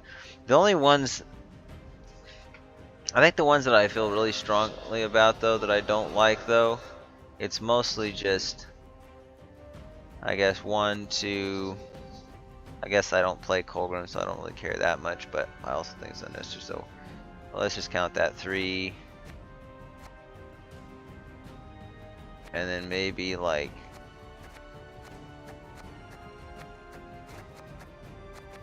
I don't know, there's probably only like 4 or 5 that I'm like, I don't like it. Like, but so this is overall still a pretty good month, but just not as good as the last month. So, alright, that's my changes, or that's my thoughts on the changes.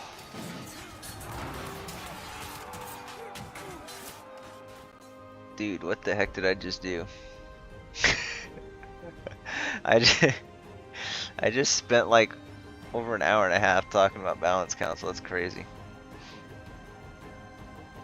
I think it's because a lot of the thoughts were not fresh in my head, and I was trying to remember what I thought from before, with a mixture of trying to analyze things live. So, okay, what are we gonna play? We'll do maybe like 3 or 4 matches, and then call it a night. So, price of power, huh? Gotta look at our Skelly good cards.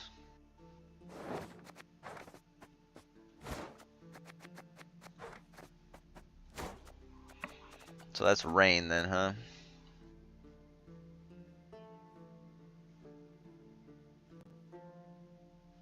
It's been a while since I've played Rain. I could just play in the all-in Rain deck, I suppose.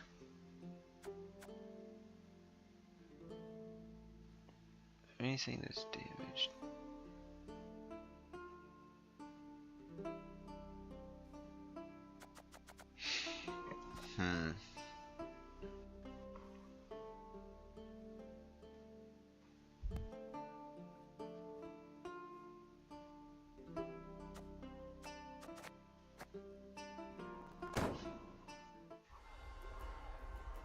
Oh, I should have stayed in the deck builder when I was looking at this.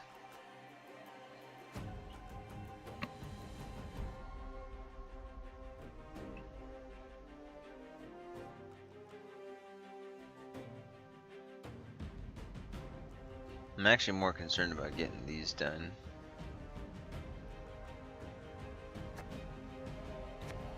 Okay, let's go back here. Damage, abilities. Hold up, I gotta refresh.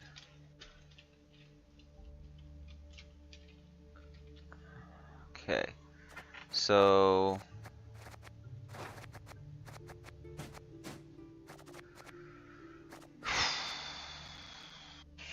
starter.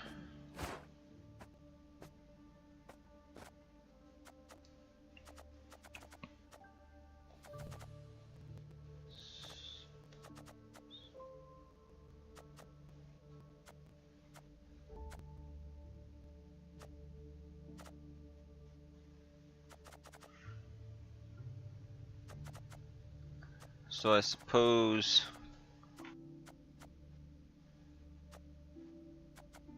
raids are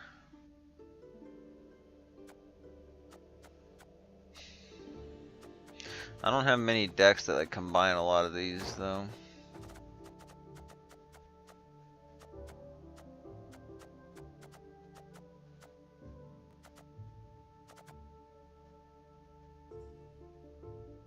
I mean, yeah, there's a lot of. To be fair, this is probably one of them I shouldn't even try to play the specific card.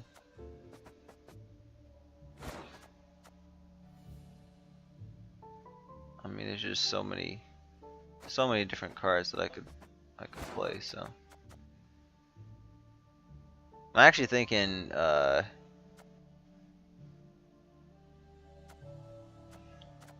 Frost is probably going to be the easiest way to go for that challenge.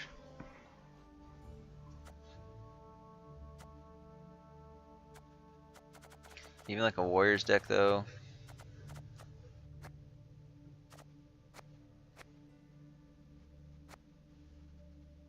The damage ability from Price to Power though.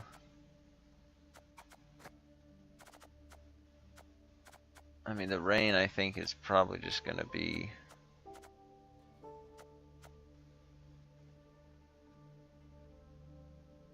I don't know if this really does this count as a damage ability?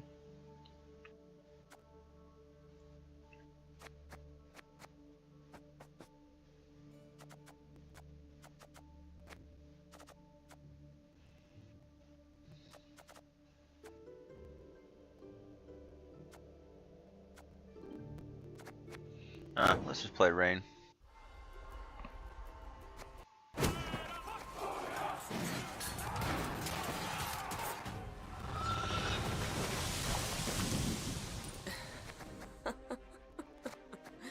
See, I need to play games with the ball gun outfit, so I know it's like a theme mismatch, but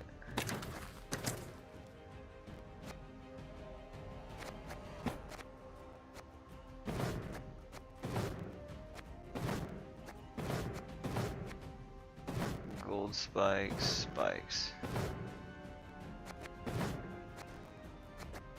Which is one's white, right? And one's black. Yeah.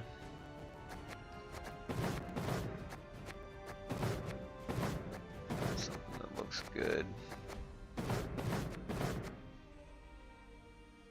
At least that way she's got some warmth. I don't know, I personally think the feathers though would looks best for it. Guess we'll change it to this one.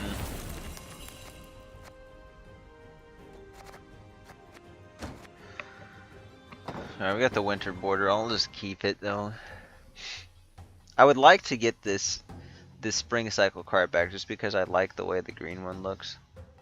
But I don't know if it's gonna be worth it to put that much effort into it. So we'll go to about 2.5 hours on this stream, so we got about 40 minutes. So I think we can get like probably 3 games in. I might push it a little bit further than that actually. Might be willing to go to 3 hours, but that's what I for sure have to cut it off.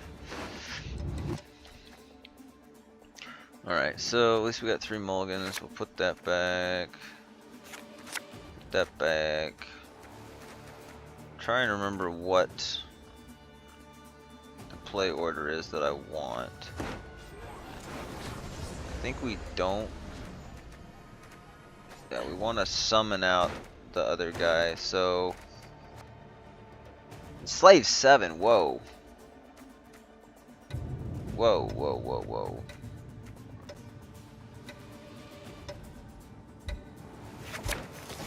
I'm trying to remember Wolfpack. What's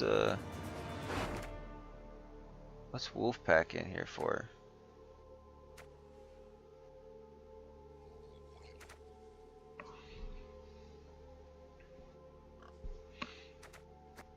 Oh, I guess I have. I guess I have a decent amount of spawn stuff.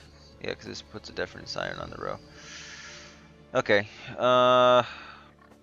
Do something, anything. Yeah, I'm trying to remember how to play the deck. It's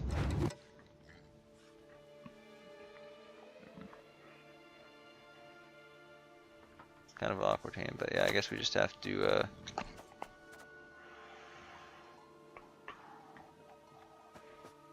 We dare not set sail without her blessing.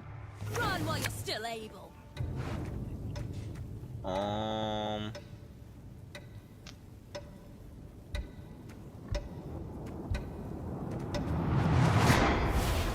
I'll just do that because I'll just play a Freya's Blessing on it. I think saving them for messengers is probably better though. Oh, they're just gonna reveal that. That's pretty bad.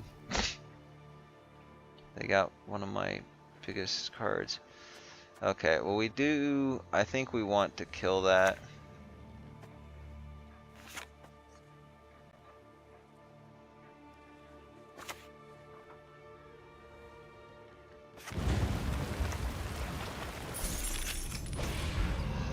Just 'cause I don't want them to mill anything else.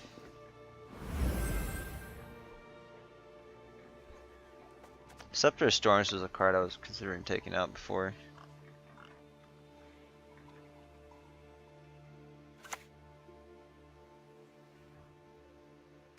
Well, that's pretty bad. I don't know why they did that.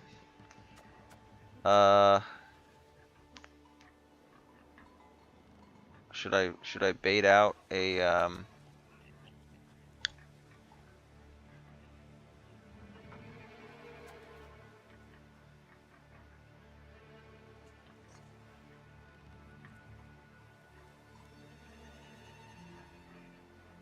It's just not going to get value.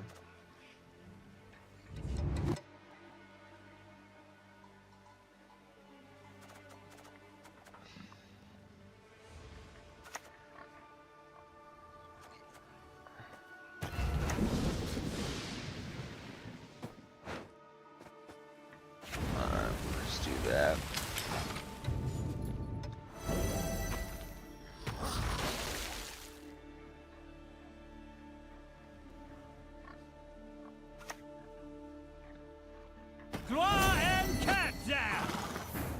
Interesting. Okay, so this is probably going to get removed. It almost certainly will. Oh, by one turn. Okay, I kind of misread that.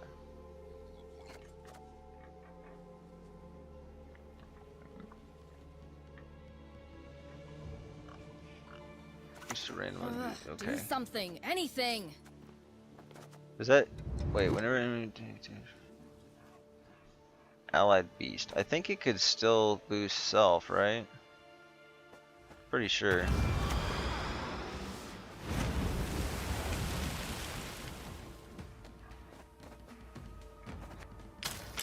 Okay, we'll just let it sit for now.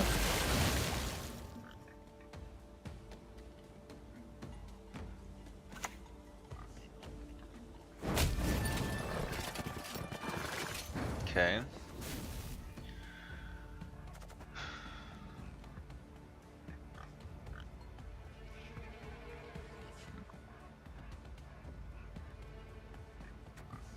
Is there ever a situation in which Run while you're still able.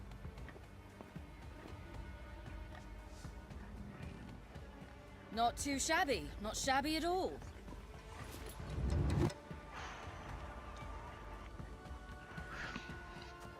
I think we just have to play this now and hopefully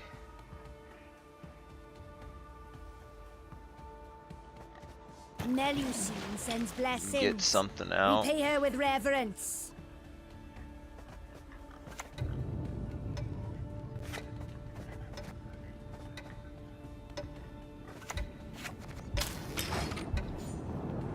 I might just end up passing here. Slave 7, that's interesting. Are you sure you want to do that?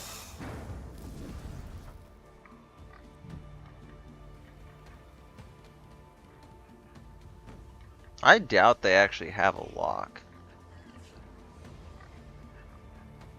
Not too shabby. Not shabby at all.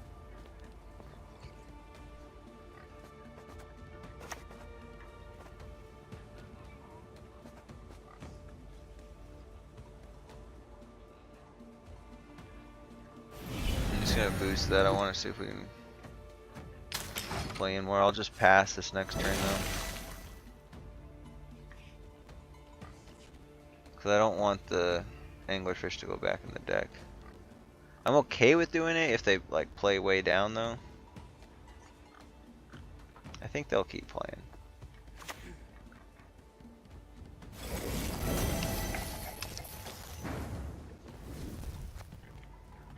Alright.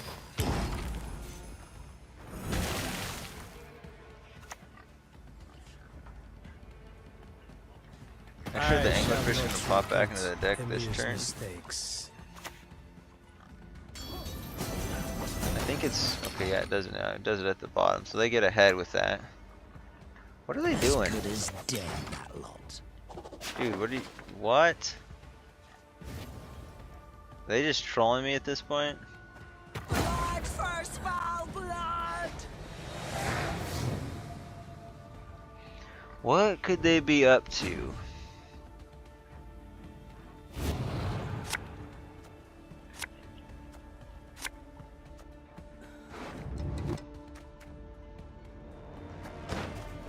Okay, what are our bronze targets? I guess just both of those.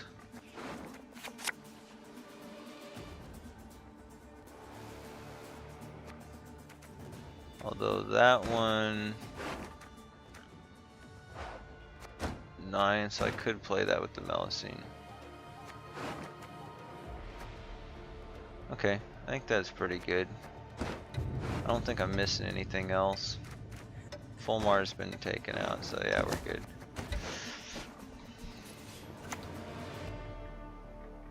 Let their blood break their bones and spirit! I mean, they still gotta seize something, so I might as well just respond with this.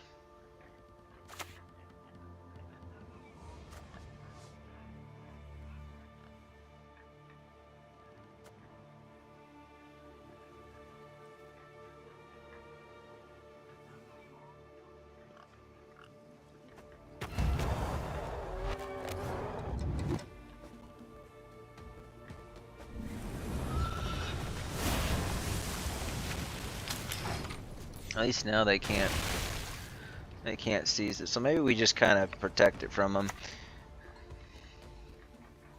Okay, so they're just doing the Cobra. Okay, I see. Actually, that's super bad for me. I didn't think about that. I probably should have won that at all costs. I think we just lose now. Yeah, we just lose, I'm pretty sure, because... Wait, do I not have Kraken? I do have Kraken, but I don't have access to it. Oh, yikes. Okay. So I think the only way... I don't want them to be able to use leader.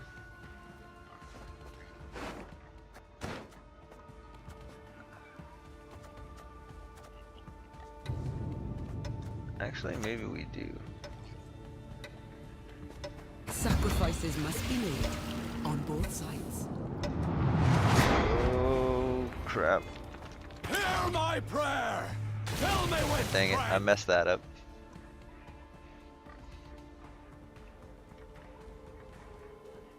I should have clicked this too. Probably just... Okay, yeah, they're probably just winning. For you.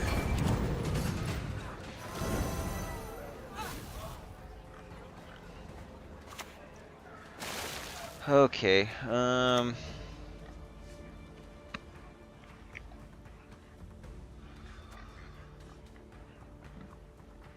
I don't think we can trigger enough rain now.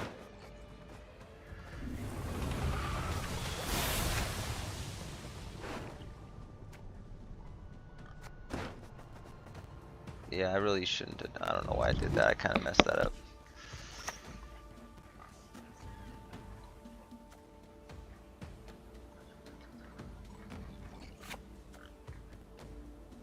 The thing is, it's gonna boost by like 10 points. Shit, I kind of have to do this now. No, I need this first. Yeah, okay. This message is for Fulmar. His eyes only. I think actually most of our points are... Wait, that's... Why was I thinking that was a cultist? Oh no. Okay, well, Watch closely. You might just learn something. 10. So I actually can't remove them now. So I might as well just go for maximum damage.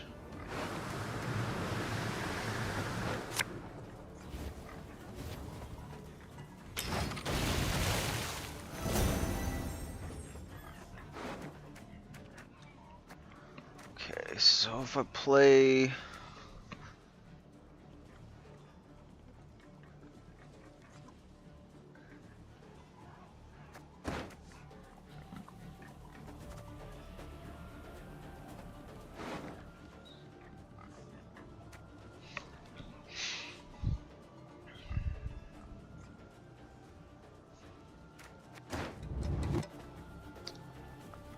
so I think it's now or never.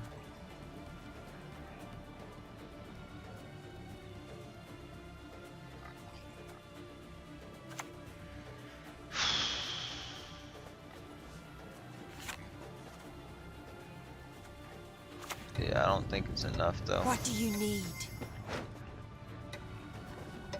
Blessed should you, then a curse forevermore. Yeah. Alright. GG.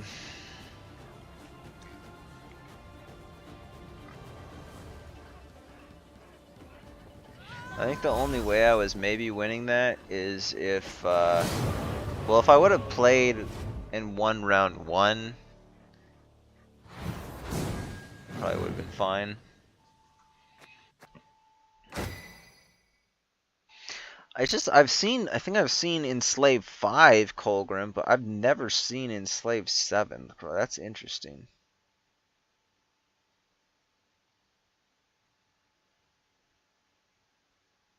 Huh.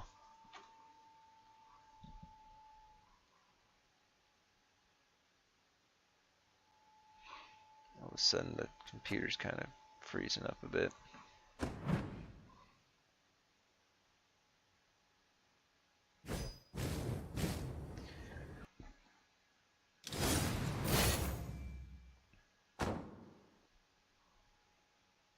Yeah, dude, what's going on?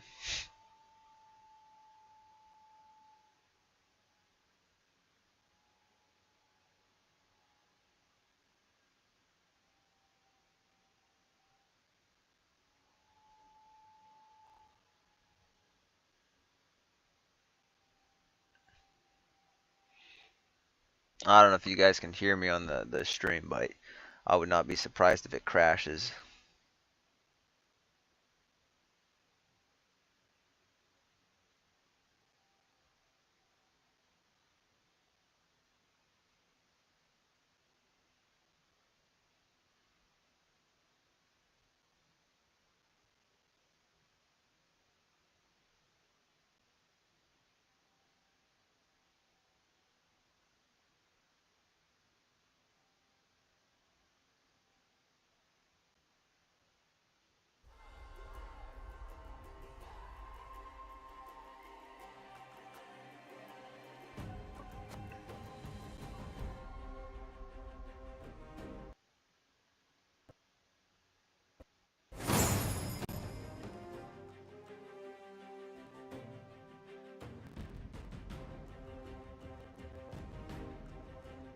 we still live?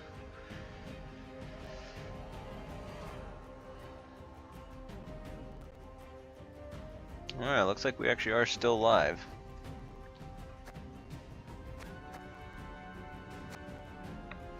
So I just played Skellige cards from Price to Power. Don't tell. Okay. Thank goodness.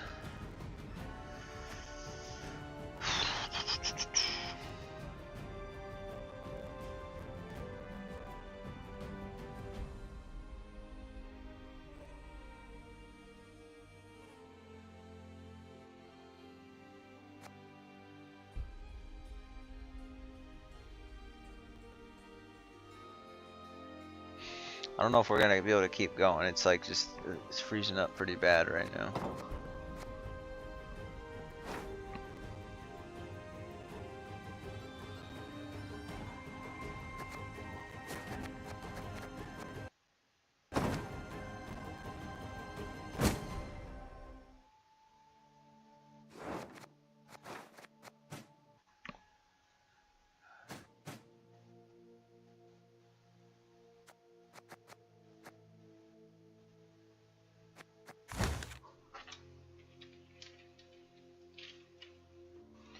Okay, Zeal. What the heck? My mouse is gone.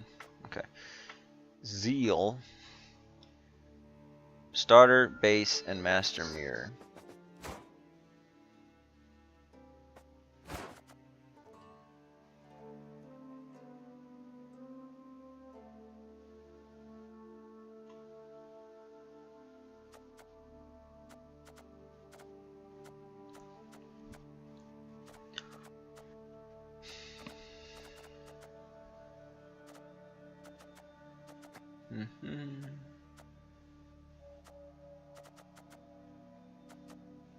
Pretty sure I got rid of all the. I know I got rid of the pirate decks, and I got rid of the Northern Realms decks that play Vincent.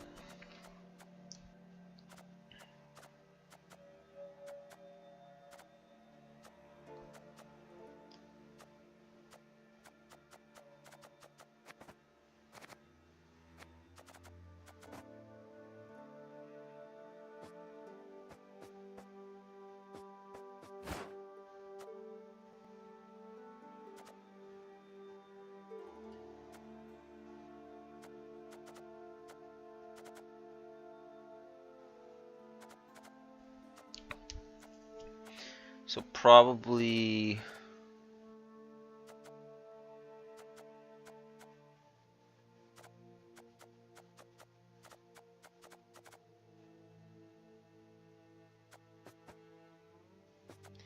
maybe a Warriors deck. I don't know. I think we'll play the. I'll play the rain deck one more time.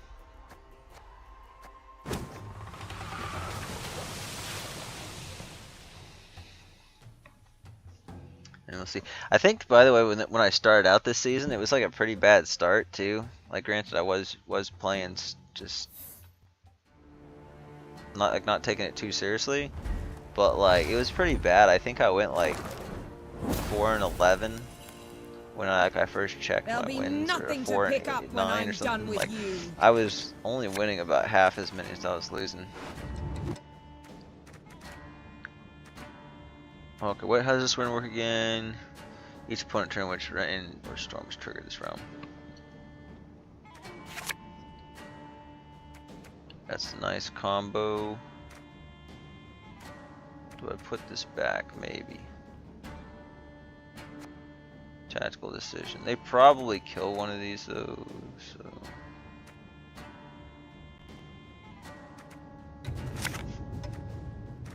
Okay, I don't want to risk it. We're just gonna go with that.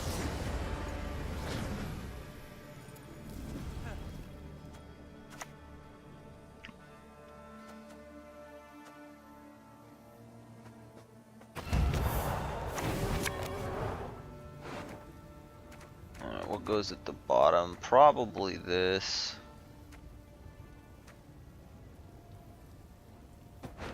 Yeah. Actually, it gets discarded, huh? Okay, so yeah, that was still the correct move, I think. Oh, come on! Come on! Literally the best possible pull for them. I mean, these would have been pretty bad too. I was hoping for the full mark. Oh well. It is what it is. There's no cultists to damage. So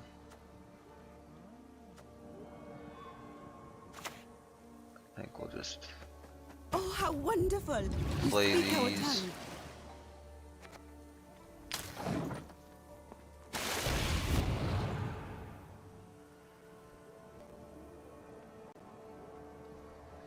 Actually, that was probably should have done the Kelpie.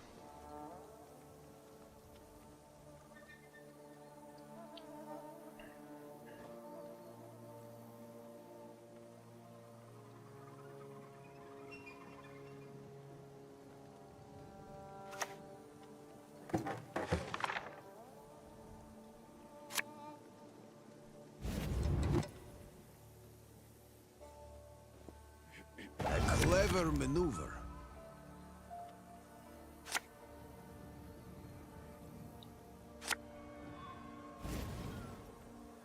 I think we will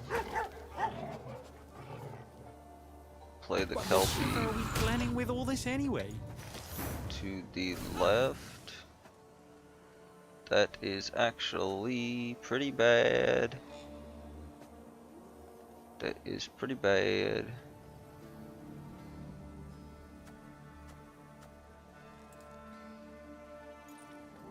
I think we save it though.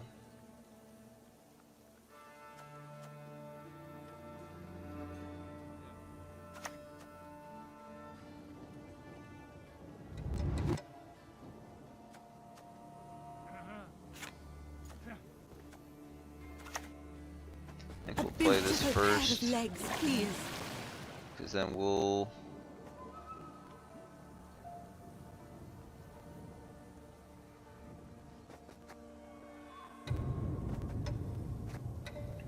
do. I think they just pass. I think we'll be able to stay in it. I don't think they're gonna just pass. They might just pass, but they're an 8 card, so I think they'll keep playing.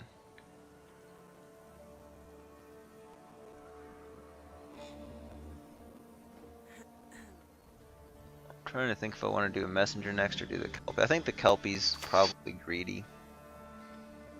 Okay, they're gonna do 2 rock barrages. Interesting. They should hit the Melusine for 1. Okay, they're just gonna kill that. Interesting.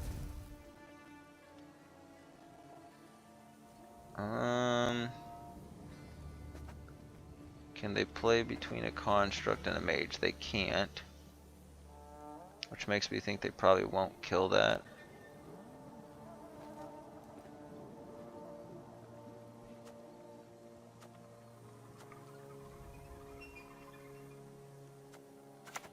Okay, I need to play the messenger next.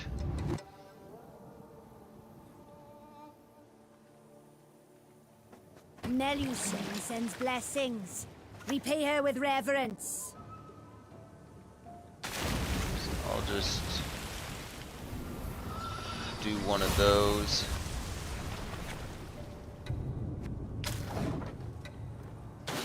This is actually kind of slow-ish.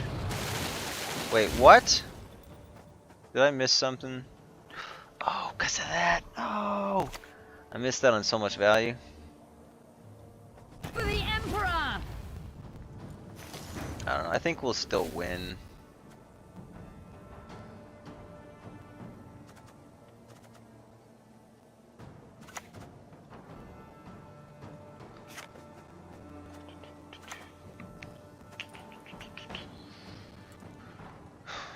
Do I do the Kelpie? I think so.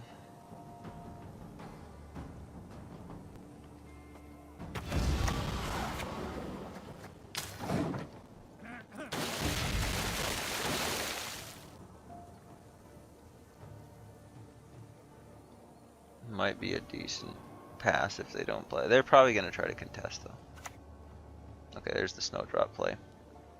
You'll never get my rhymes out of your heads.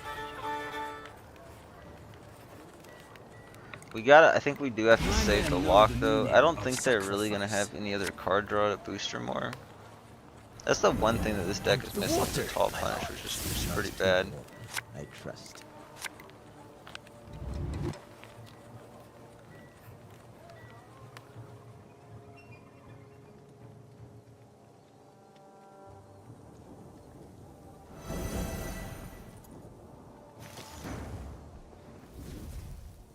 Okay, so we're down by 27.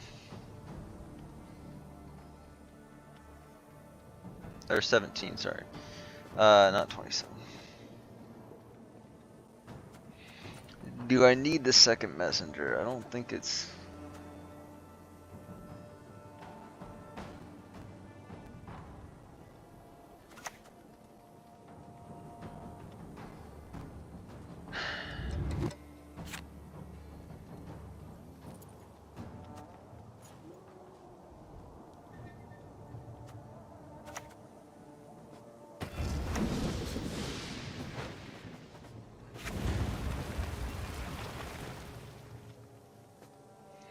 Let's see, 1, 2, 3, 4.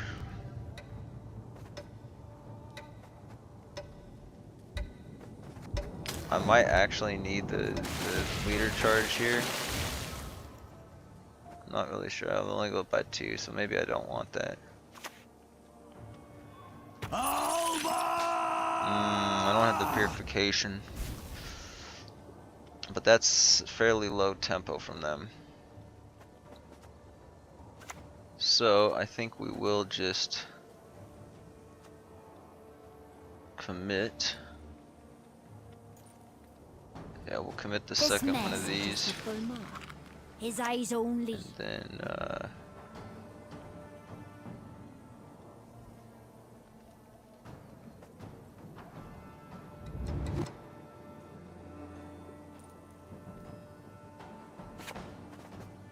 think that's better.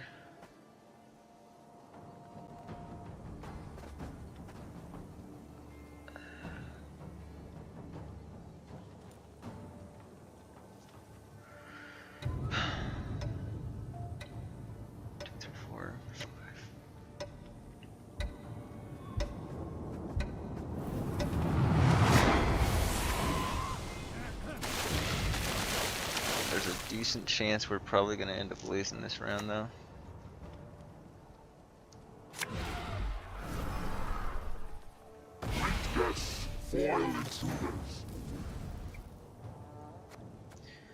Okay, we got to save this for whatever that one construct is called.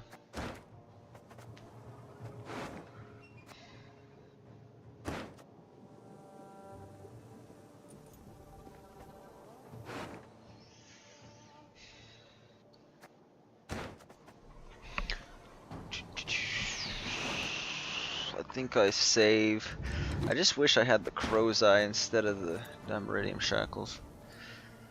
I think I can do one Freya's blessing here. We serve her who is virgin, mother, and crone.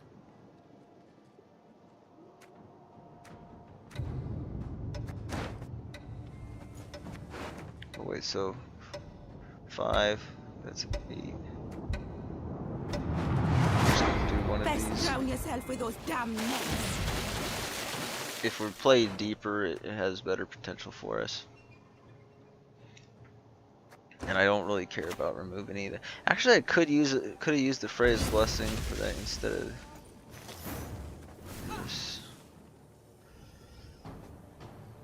Start the owner's turn, damage 2 random enemy units by 1. So we go up by 2, 3, 4. If we don't ping the shield, we get them to play in 1 more.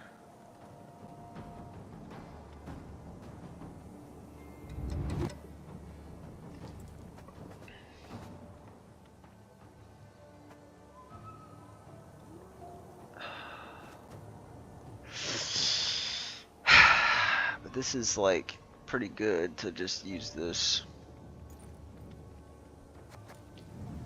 I think we'll just chance it. There we go. Okay. Wait, where? How was I? It only goes up by 1, right? Okay, they played it now. That's actually really good for us. So I actually don't think this is gonna play for anything, so we just get rid of the shackles.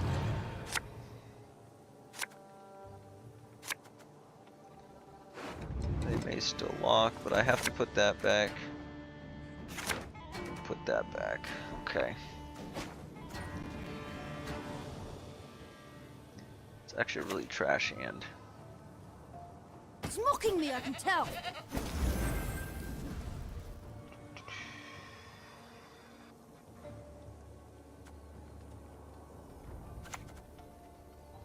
Lead us across, Just sucks dear because they can friends. Lead us just through pass now. storms.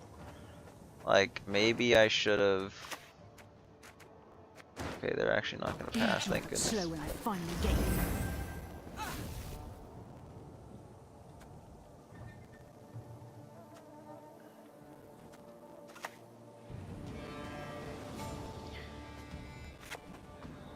Okay, we're definitely gonna put that there. So we get 1. Let's see, we need. So it's like 1, 2. That's 6. So I need 5 points. Modern Freyr is patient, but she brooks no insult. This only gets us 4.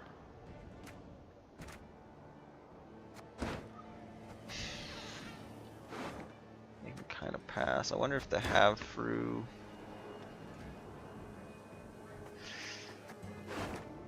I think it's kind of all or nothing. I think we just have to hope that they play in again. Because I'm down by 1, which kind of sucks. But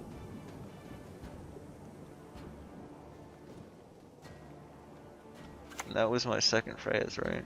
Okay, they just kill it.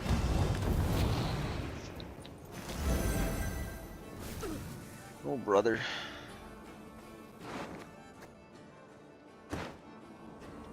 Wait, what am I doing?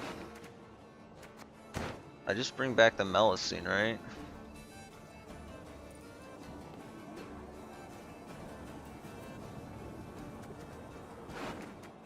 Right? No, I think I want a thin. So I'm gonna hope we draw this, and the Melusine's still 9 provisions, right? Yeah, so... And we want it to have the veil.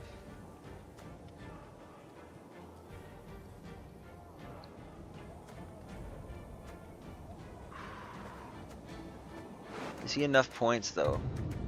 8. I don't think he is. What do you need? I think I have to bring back Melusine, unfortunately.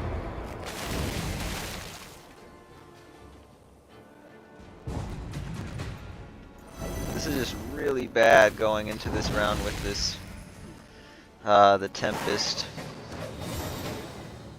Would he have been enough? Actually, that's 3 turns. Okay, yeah, it would have been enough, I think.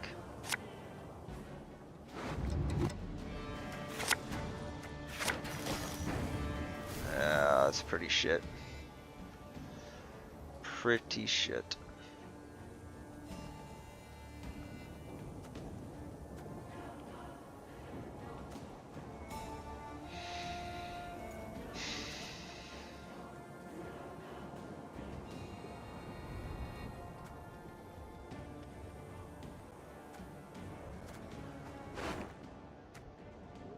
Is it even worth bringing him back? I think it might be better just to do a messenger.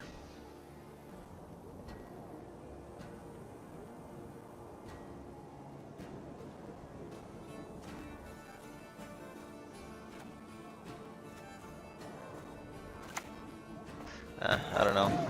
Just play that for 1. I should have just chanced it, I think. Sucks we don't. 2 games in a row now. I haven't pulled Fulmar, Kraken, or Neuromance. Oh, gods. Oh, that was pretty bad for them. Okay. So now if I play the Fukusha,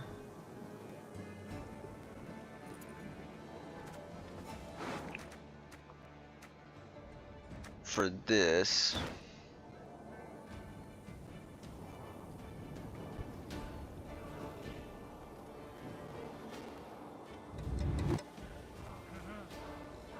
then it's not all gonna trigger, so it's too slow. So I think we have to play the Fukusha for him.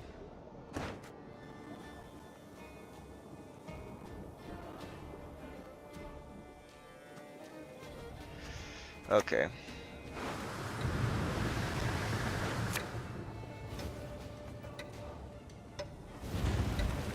I'll just put them both on ranged. And then for melee, we'll just play the Fukusha on melee.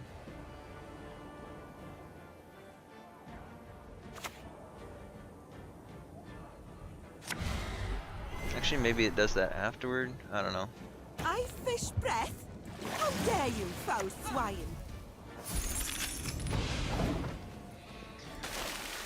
I think we still win, but it's hard to say.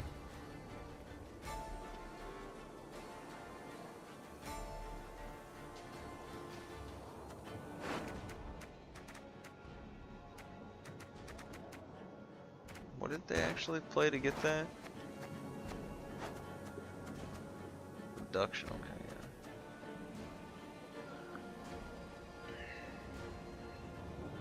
Did they clog me with that or something? I think they did. I'm not sure.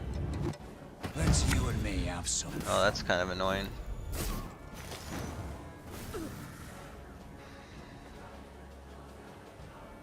Wait, number of cards in your deck. So they could do... They're gonna set one of them to 0. Which...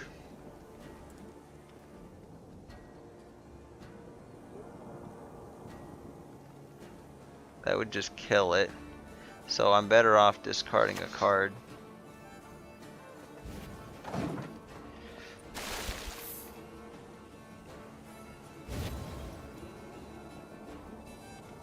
Oh, please don't freeze on me here. Come on, game. Come on. 4-8.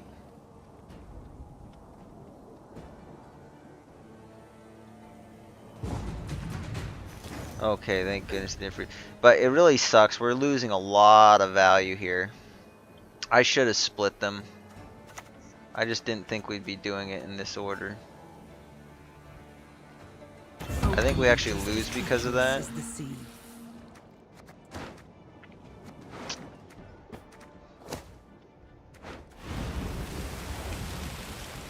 Okay, thank goodness it spawns it first, so we tie. Had I split it on the rows though, we would have won. Okay, GG.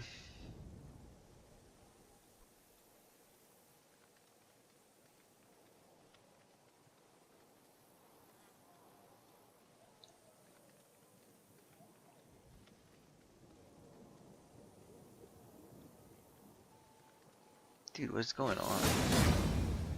Okay.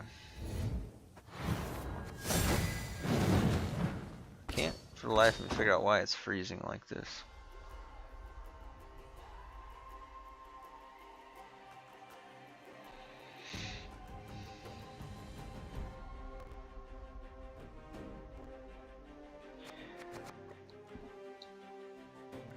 It's like working fine during most of the game, but then as soon as it has to load, it gets bad.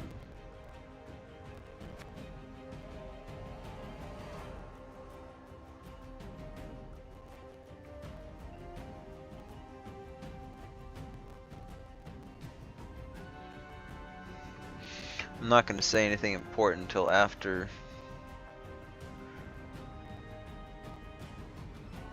Actually, I mean, it seems like we're streaming okay. So I guess I'm heard right now, so I'll just talk. So this stream was mostly just for purposes of archiving my thoughts on the Balance Council, because I wasn't sure if I was going to stream again this month. I am kind of surprised though I didn't get to rank 2. But it's mostly just because I've been focusing on the challenges. I've noticed if I don't focus on the cycle challenges, I do a lot better if I'm just playing whatever I think is strong in the meta or whatever I'm feeling up to that day. Okay, so we got that one complete.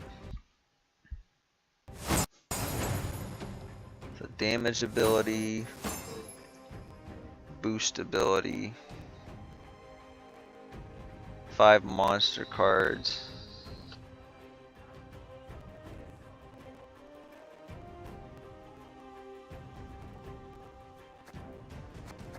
I think we might go with relics, but it's hard to say. I want to be able to complete one more of these medium ones. I think I'd have this memorized by now, but I don't. My memory is just not what it was like 5 or 6 years ago. I have a hard time retaining new information with the same level of detail. I'm guessing it's just one of the signs of getting older, but I have a feeling too it could be like diet or something, or stress related. So boost from Master Mirror. So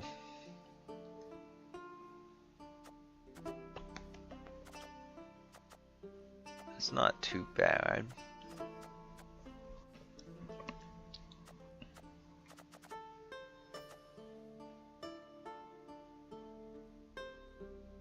So I guess wild.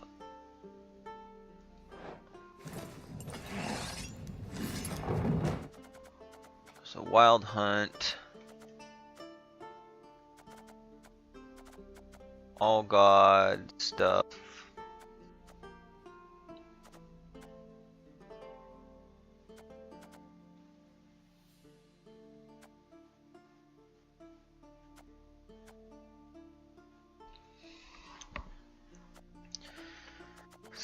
Not the easiest to get. I mean,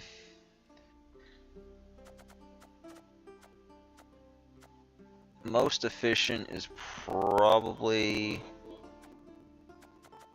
I mean, if I was doing Firesworn, that would probably be the way to go. But I don't have a Firesworn deck ready, and I'm not ready to delete one, so we're not going to do that.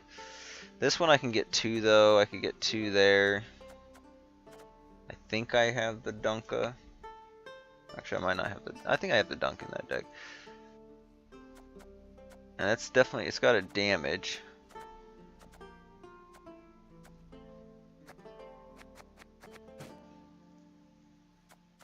Five cards with a spawn keyword from Master Mirror. This one might be broken. I'm not positive.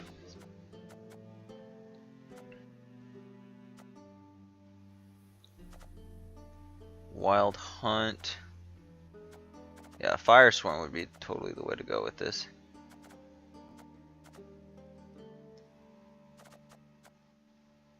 I think Wild Hunt and Symbiosis both would be good.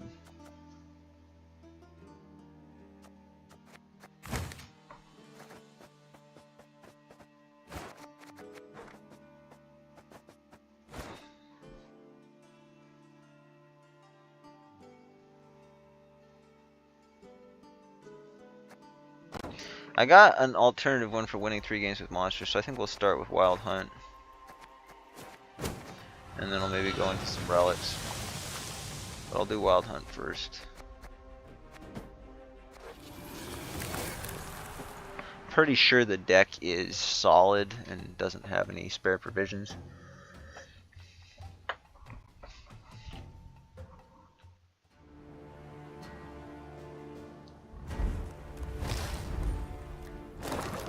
Alright, soldiers. You crossed the wrong sorceress. Smash up so-so.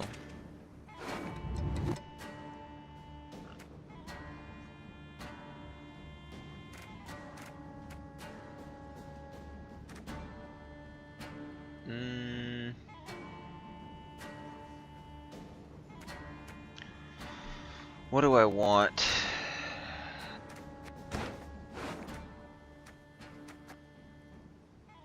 Do I want to bring out Winter Queen this early? I kind of want the thin. Going to just forward configures. Lost connection. Okay, what I probably would have done there, I think I was gonna mulligan the probably just. Actually, I might not have taken any mulligans.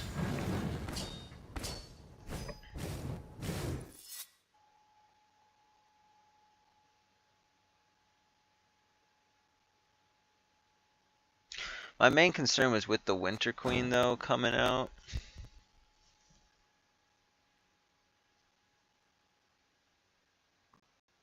But realistically, I probably would have started with the Foglet because it would force them, if they want to deal with it, they can't lock it because it has Veil, so they would have had to battle stations into double Ardfane Light Cavalry, I think is what it's called. And that could be pretty nasty. Well, actually, they could just double they could do the crossbow too. You best yield now. So it's kind of iffy.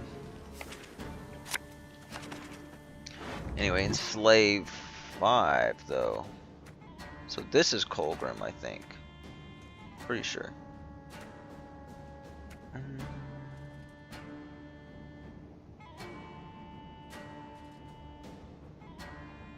We might need that later, but I don't think we'll need that round 1, so I'm gonna put it back for now. Bronze. We can get some with that.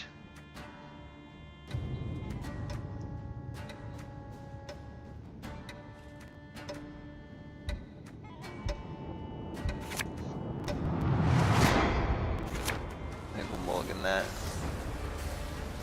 The thing is, we might overcommit to this round, but I might be able to get out pretty darn cheap. The only problem is, like, if they do the same thing that that previous opponent did, it's kind of bad.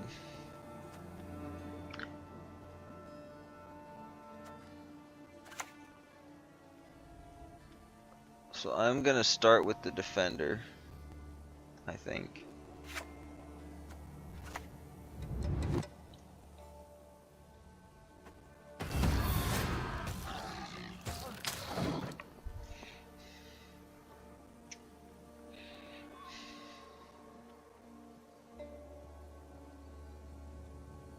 Kind of forgot I had defender in this.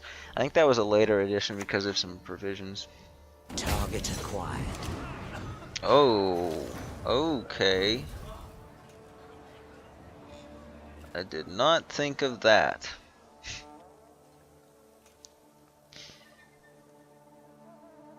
Okay, well,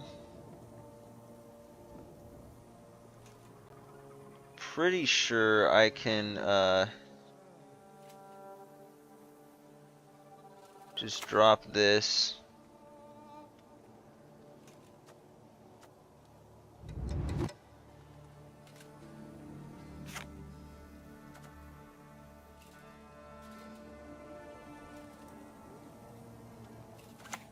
Yeah, I don't really think I value the boost that much there. I'm just gonna go with. Can you believe it? Let's go with that. And then I'll probably drop Frost, and then we'll do a Foglet. Just because I don't want to risk it, and I don't want to use a leader charge just yet. I'm probably going to have to resort to using a leader charge to deal with the Colgrim in a later round, because they'll probably play defender. Although it could be it's not this type of decks, but.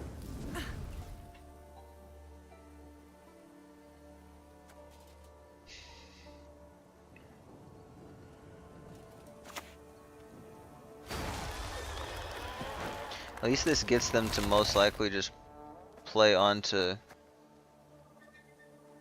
a single row.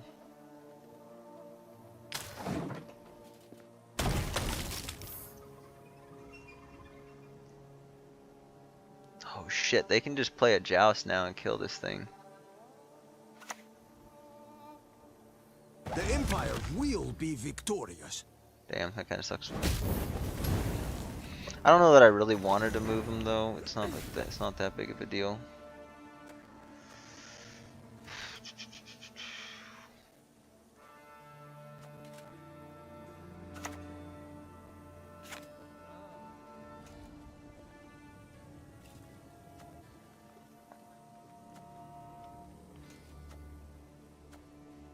So if I play this, we will play this, but at least they can't damage it.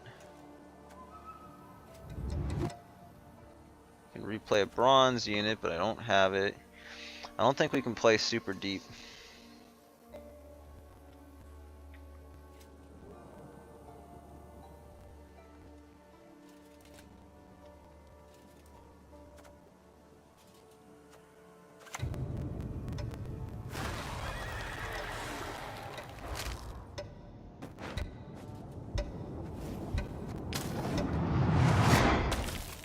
I'm gonna see if I can maybe get them to pass.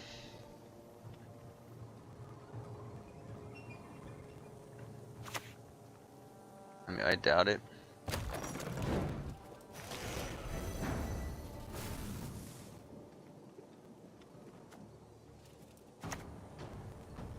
So this gets us to only a wait. That only gets us to 11.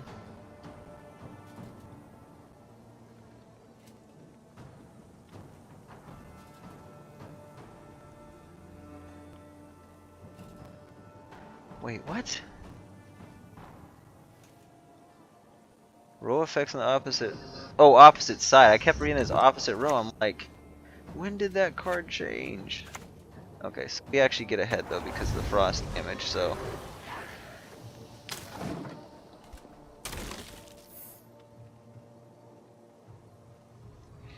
I think we just take our thing and get out, because what's this gonna play? Special. I guess the alternative would be.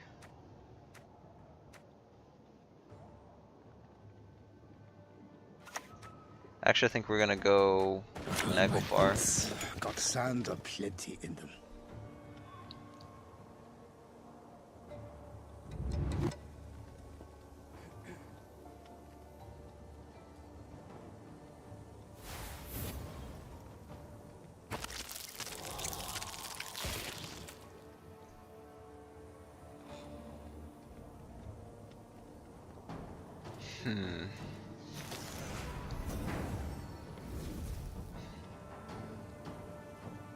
Got a heck of a lot of damage. Because I was thinking maybe we Naglfar and.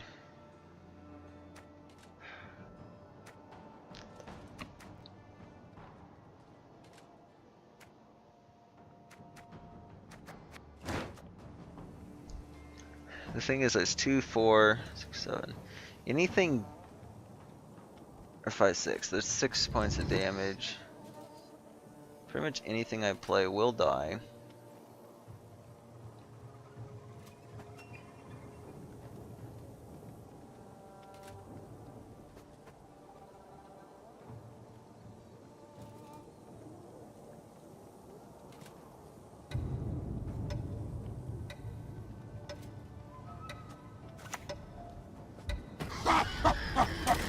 Let's just take the thin for now. I need more time to think about this if it's worth committing.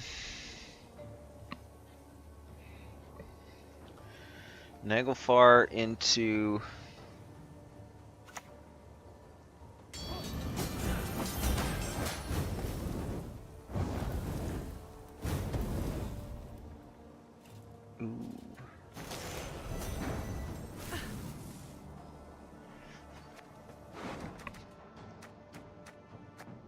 so I mean I could just play. I don't have a bruiser in here anymore.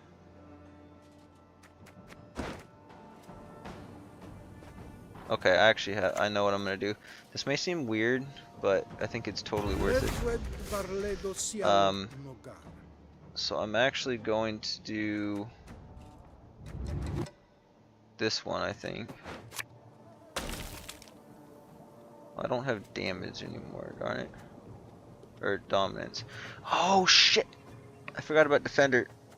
Oh, this is bad. This is really bad. Yikes. Okay. I wish I wouldn't have done that now. There is no escape. Yikes. Okay. My plan was to kill this, and then I was just going to do Ardgaith and then pass.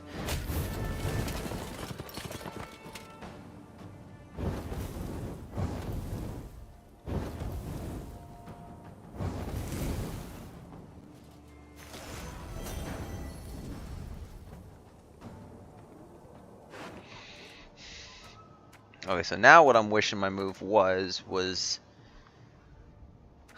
I would have played Naglfar, and I would have been happy with Airden, Nithral. There's quite a few options.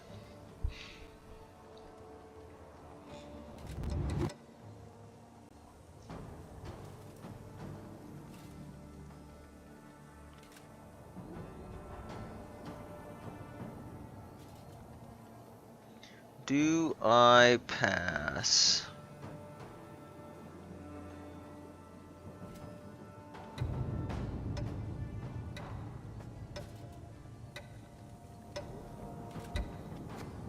I think so.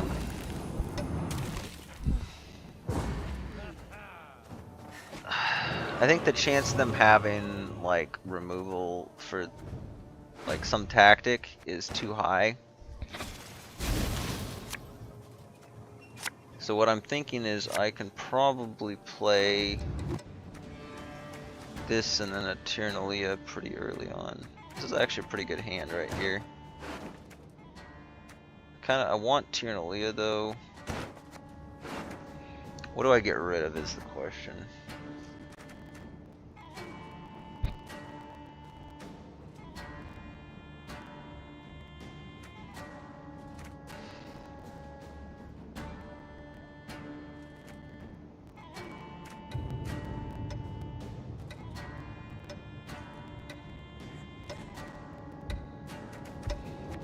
I don't think anything. I think I'm just gonna stick with it. Because we'll get this back in hand, and then hopefully we just draw the, like... actually, I kind of wish I would have gotten Naglfar this turn. It's a little bit iffy.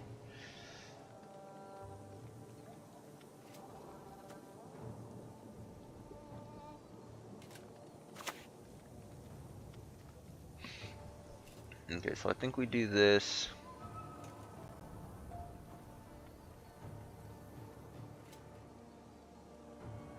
Yeah. Just start with the Airden.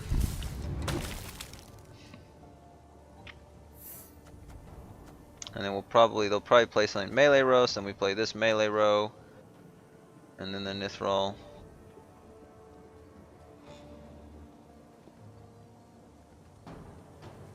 Probably just end up playing this and then passing, and with the Nithral we should have enough to remove any threat of damage. I mean, either way it's gonna be so much damage that even if they do kill the Winter Queen, we're okay. The thing is, if the Winter Queen does stick, it kind of makes me want to play it earlier. Notice! All roads lead to Nilfgaard. But let's just go kind of lower command at this point. Oh, I forgot that's gonna pull out the Winter Queen right now. I don't know if I wanted to do that. I think it's almost unavoidable though.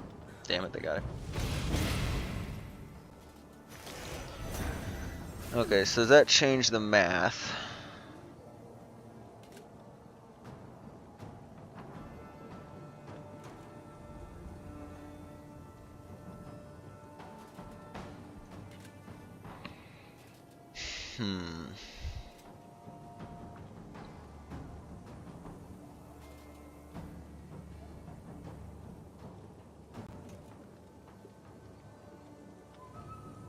I think we stick with this, so Play that. They might pass. Otherwise, we just play our Ardgaith, and we might even be able to like hero pass. I shall not repeat Emir's mistakes.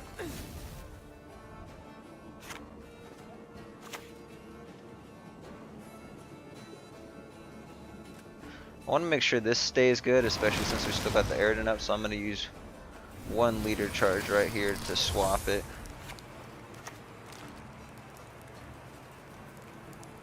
And, yeah, I'll hit it. Okay. So that's probably a pass for us right here. They're probably just going to pass, though. I don't think they'll keep playing. I mean, they don't have adequate reach, I don't think. Okay, they get rid of the Aridin, but they're going to summon out something for us. Do I want to take a chance on this? I mean, we're going up by, so 2, 2, so 4, 5 points.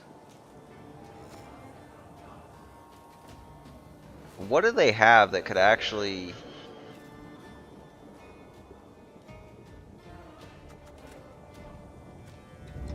I'll be honest, this could be really, really stupid of me to pass. But I think we have it. I don't think they can actually do anything. I don't think they have a 12-point card. Admirable move. I'm impressed. Actually, if they even tie it, so if they have 11 points, they win too. So they were impressed. They were like, I did not think he was gonna go for that. But that's why it pays to know the deck. Because I'm like going through my head, I'm like, I don't think they have anything in the deck that's like that big of a point slam. Like Skellen would be the only thing that they might have, but it seems they don't have it. Okay, so that goes back. I got access to the Tyrnalia that way. It's a short round, so that's pretty good. I mean, either one of these gets us pretty similar results, so I'm kind of actually okay with that.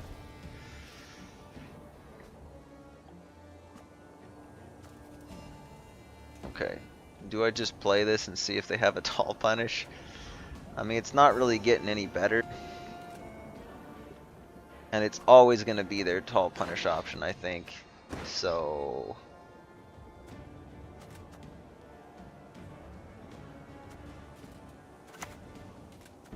yeah, I'm just going to play it. We'll see what they got.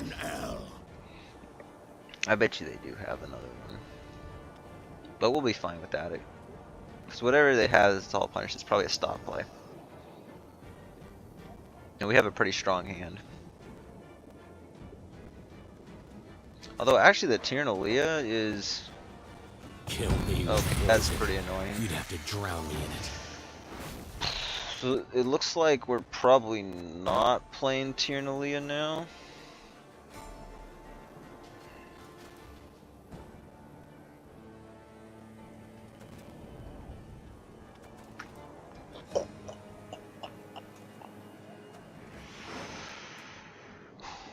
Maybe we play this.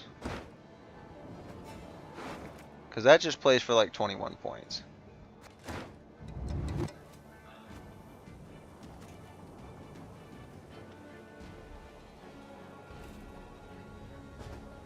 It just feels so bad.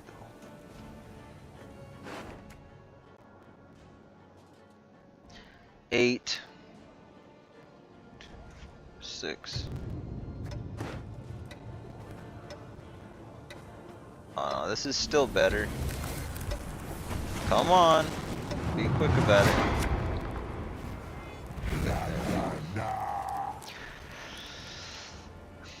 I mean, that's 21 points, so you can't really go wrong with that.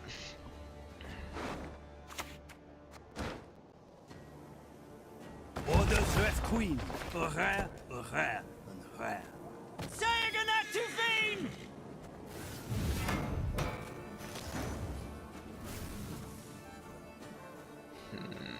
What do I value more? This. I think we're better off playing this first because this gets only 2. It hits the armor.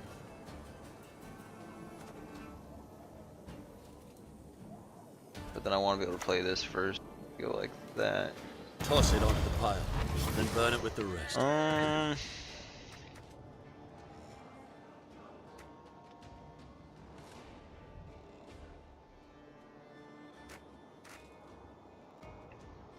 3, 4, 5.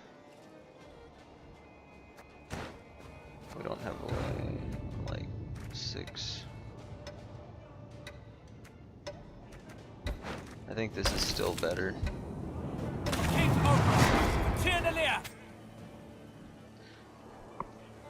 At least that way we have dominance for this.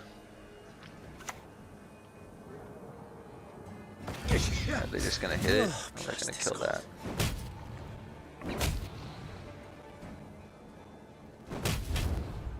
Oh, they don't even kill it. What the heck? Okay, so now we don't have dominance. Crap. Okay, we actually might lose this. I think we do lose it. Yeah, we do lose it. Damn. Okay. I don't work for free. Yikes. We know the mysteries of time and space, all of them.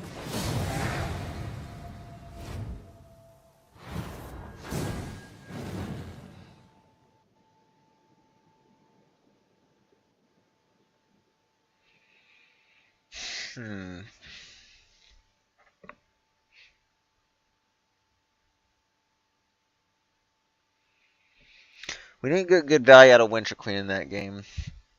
I think not having Tiernalia was part of the problem. I think just if I probably should have taken more mulligans to look for it. Because if I could have had Tiernalia and the Naglfar, I think we would have been fine maybe.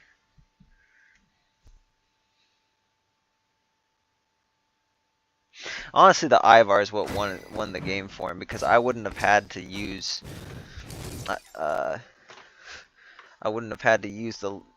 like waste leader and all that for it. It was still easily the best decision because Tiernalia was at best getting us like I don't know, we had way too much frost for that round really.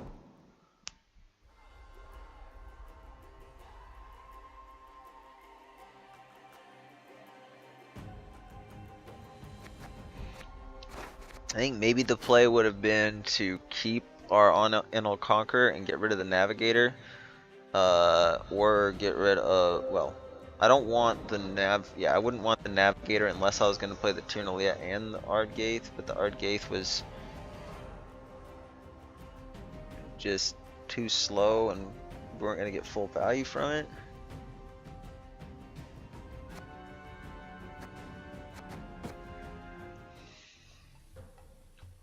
Alright.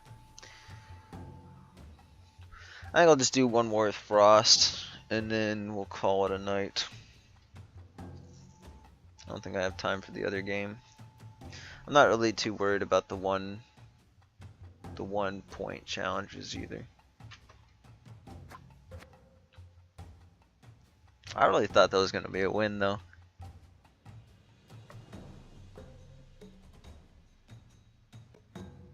That's why Ivar is so annoying. And the thing is, I guess if I would have saved it, it would have been worse. Well, it would have been better actually, because I could have. You crossed the wrong sorceress. The Ivar, I think, just damages. Otherwise, okay, it's Blaze of Glory. So, let's get locked into the new round. So.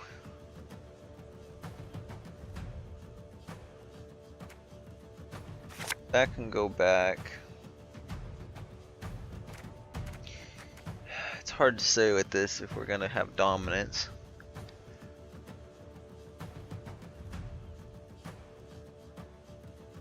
I don't think they'll have.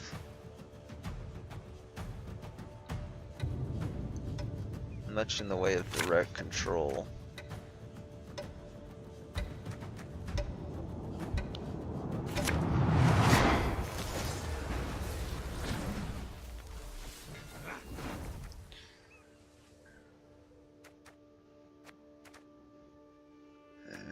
It's not the best hand. It's kind of a little bit of a mix of what I'd want. Going first here is not great. So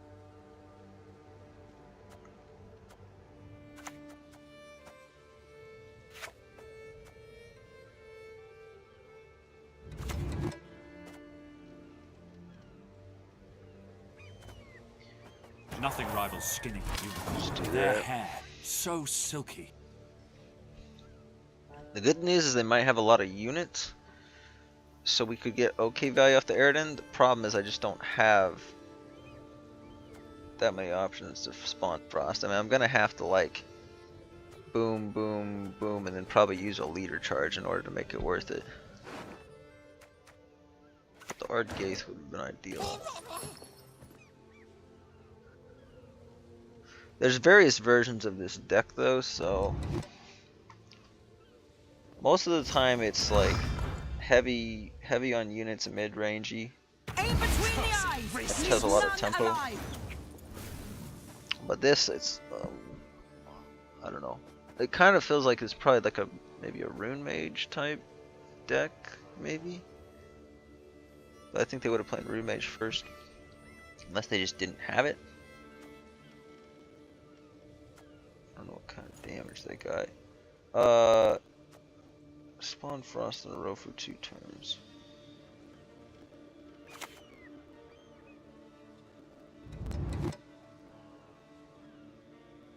Any lost words?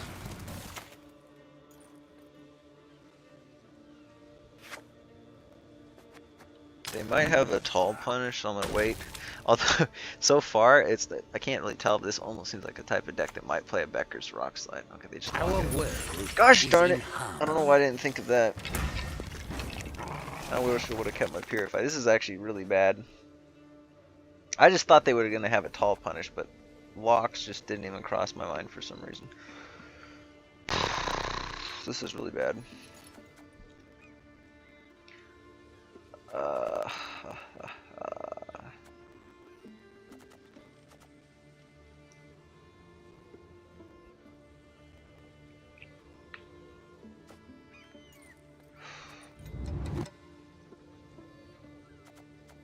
Doesn't have tempo though, but I don't really need the tempo, I guess. Do they 5 points of removal?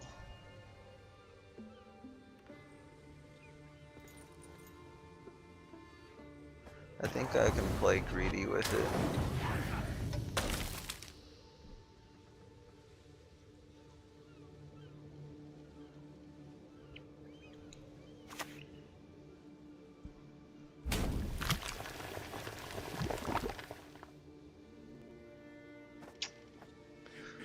So Naglfar, what are we going for with it? Probably... Well, it depends on what they get off this gold. If they get a really tall card, we'll go Imler's Wrath. Otherwise, it's probably Ardfane. Although I actually have access to that here. Okay, that's interesting.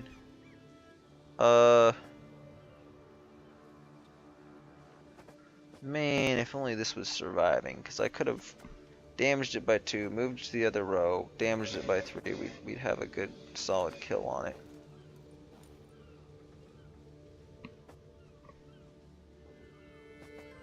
Maybe we do just do the Ardfane right now.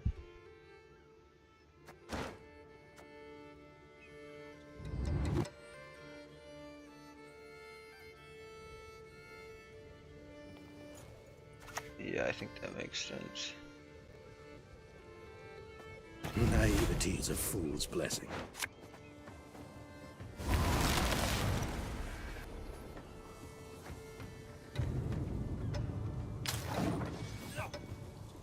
My ice will pierce both Oh, your and then hearts yeah, I can't and do that in the minds. same turn. But if they don't kill her, I'm definitely going to. Which of course they're going to kill her. Oh, they're going to kill the Foglet. Interesting. I guess they were just waiting for it to get up there.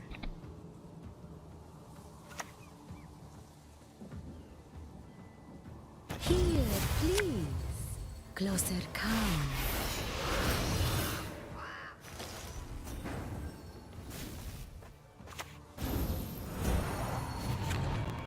I think we still try to.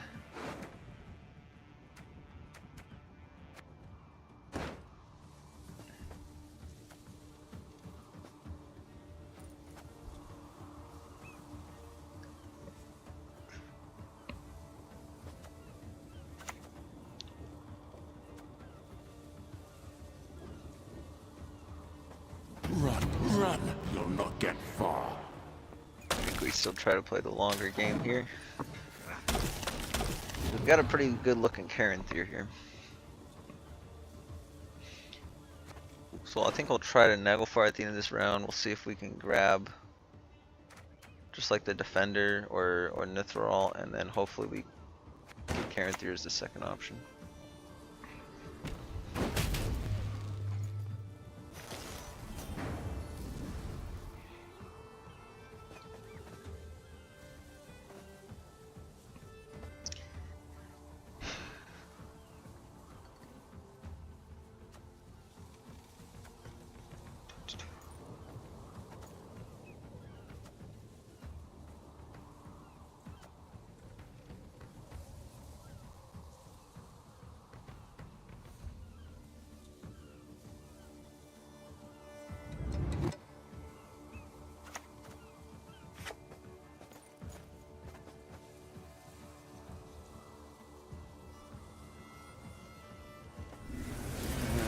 A charge. I don't know if that's the way to go, but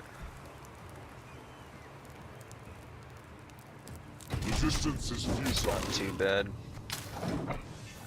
This gives us a pretty good pass. Maybe not this turn, but the next turn. Probably just play this and then we can get out. If they don't play something with crazy tempo. Show mercy, I beg you. Grant me death swift and clean. It actually hurts them more than it hurts me. Okay. I'm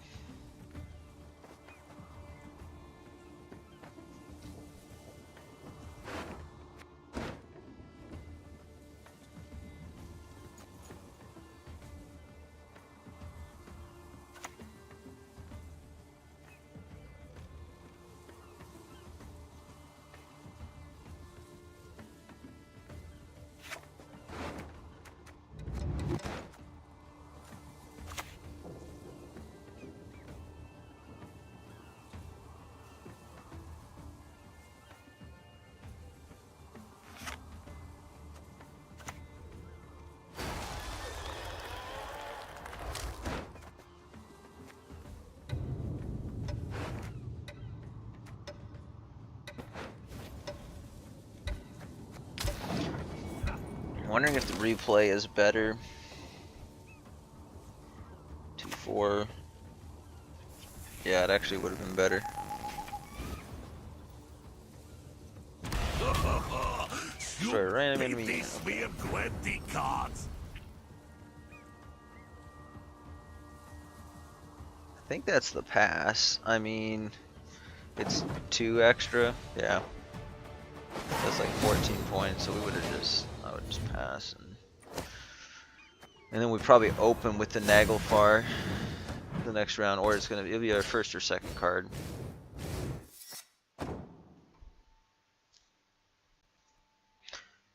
Okay, I might do one more here. That one went reasonably quick.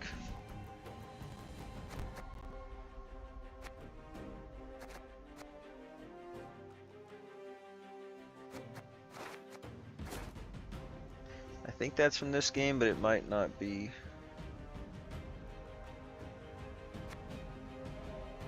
Counting it yet. Or maybe it's not. I don't know. I don't even know what I'm saying. It's the headphone syndrome. Like I said, when I wear headphones, it's like I become a lot less conscious of what I'm doing. I'm not like myself, I think, when I wear headphones. I hate portals. Okay, so we got Deadeye Ambush. It's pretty good for us, I think. This might not be any good. Do I still keep it though? Probably not.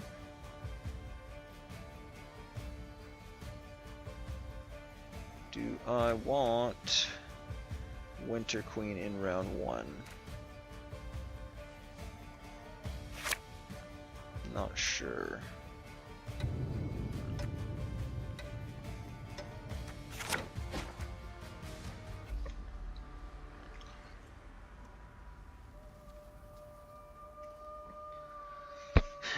Maybe I should have mulliganed it.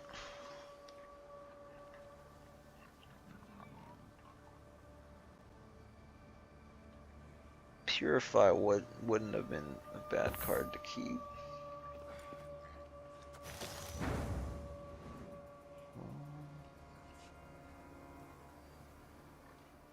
Realistically, what do we think they're playing?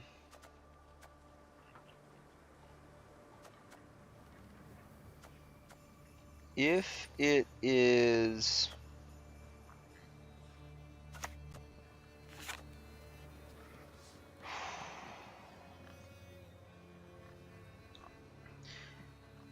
I'm gonna say it's either a sticky or it's an incinerating. I'd be willing to... I bet you it's an incinerating, so I'm just gonna play this. It's not. And that would have triggered the sticky, right? Or is it only if it's... Is it 3 or less?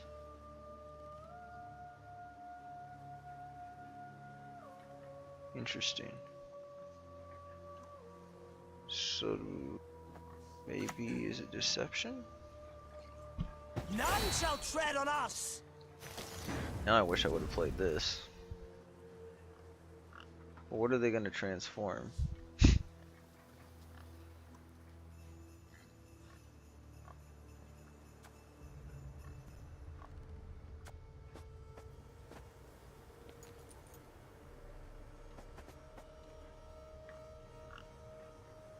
I'm just going to use a leader charge right here. It seems pretty worthwhile. Play that. And just in case they somehow randomly have a Brehen in this deck, I probably shouldn't have played it there, but like, what are the chances of that?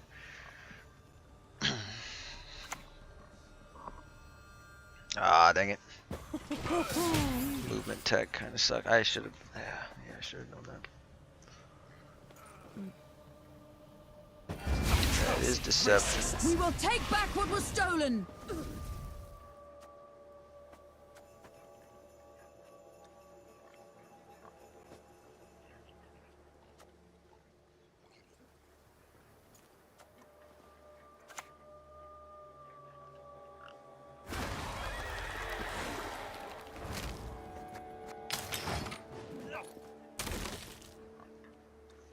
Actually doesn't get us ahead, but they've the chance of them passing here I think is low. What? Round up the prisoners. Are you kidding me? What are they doing, dude? They had the Bree Kree and they didn't play it? They missed out on like 1, 2, 3, arguably like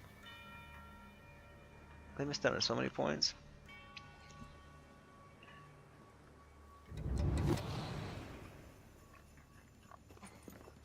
Now, if they did play an incinerating, they could kill the Winter Queen if I just play this, but I'm kind of thinking we just,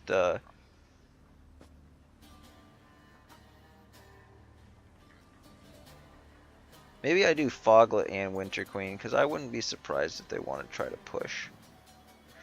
Foglet gets us 8 here, which doesn't, well, 8, and then there's 2 more, so we'll actually be fine. We'll be up by 1. I want to save this for a short round, potentially. So I'll play the Foglet. And then we'll probably just drop this. Well, actually, the Winter Queen's not going to come out, so I'd have to play it from hand, which kind of sucks. Enough of this farce. I'm actually kind of willing to do it, though. depending on what they do, because I might, it'll still be worth a lot of points, and I'll get an extra boost on it to bring it to 4.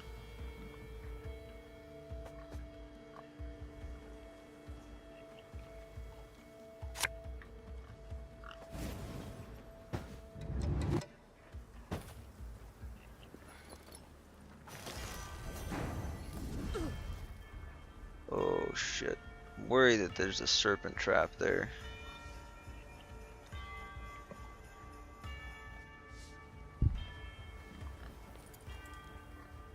I mean, if I were them, I would have played a serpent trap, so...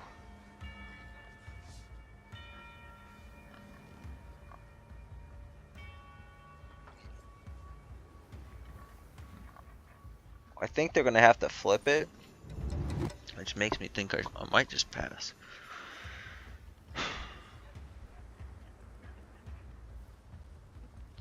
Because anything I play is going to probably get me behind. Oh no! Commander's Horn, dang, that I feel like that's not played very often. Okay, the other one I think was a serpent trap though, but if not, then maybe we should have just, I don't know, Ard Gates might have been nice.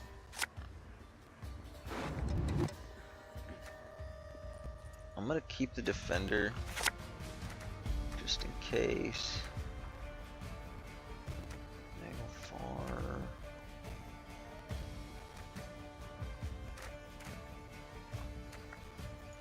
Let's see, this is 4-7.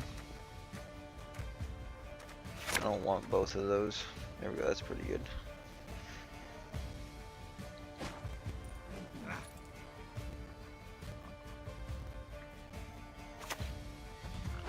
Naglfar is probably going for the Aridin. Let it forth, Dwan. But I'll try to, Stand no I'm gonna chance. summon out the Winter Queen first, I think.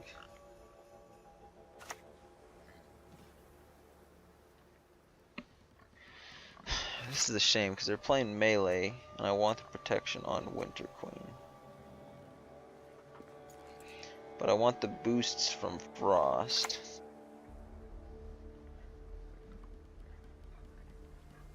I might just use a gear charge. I think I care more about protecting the Winter Queen just because they're going to have a waylay on the way, so.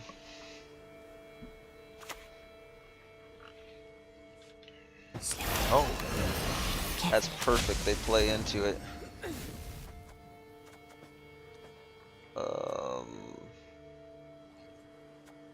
Do I go, I mean, I think we do this just before we...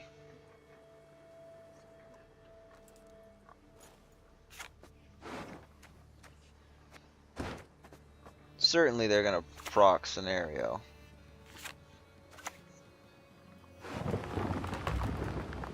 Oh, I forgot I was gonna do Winter Queen first. No. Okay, I messed up the play order on that really bad.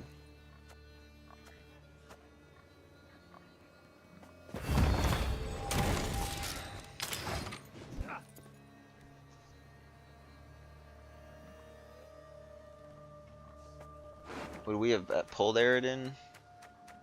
Not necessarily, we might have got Illuris Wrath. But even that, like, we could have got a removal on that, which would have been solid. And now Winter Queen's at the top. See how bad that was? That was incredibly bad. So we don't get guaranteed access to either one of those. Gosh darn it.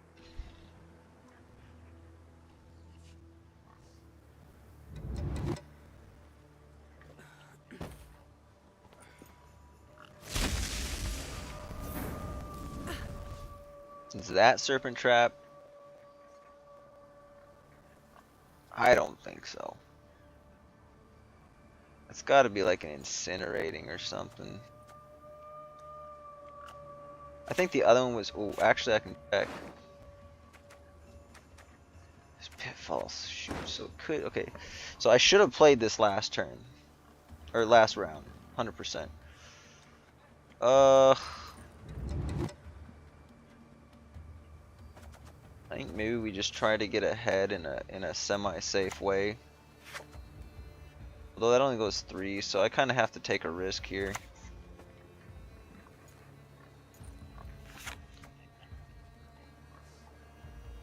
But if it is the incinerator, then they can just destroy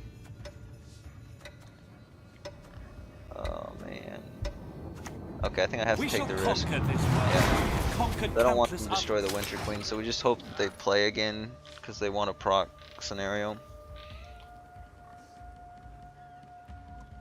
And if they play something low tempo, we might actually be able to play the Foglet. Might do Foglet and then Leader Charge, and then I'll do this, which will summon out the Winter Queen. Okay, that's not low tempo. Never relent. It's quite the Never opposite. surrender.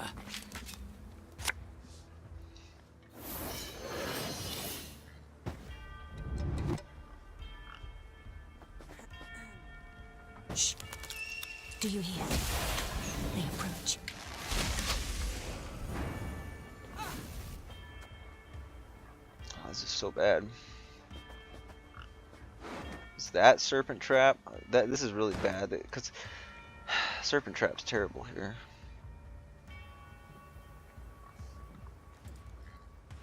I don't think I can win without the Winter Queen though. So I think I have to get greedy here. I think we'll play the Foglet. Sticky, which is not fantastic. Okay, we got a good tall removal there. I'm going to move...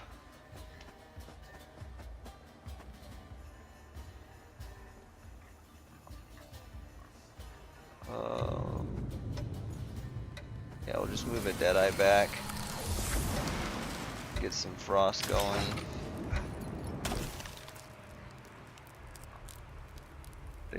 I don't think they'll pass. None shall Okay, they're tread gonna on try to us. do their Verno play. Looks like.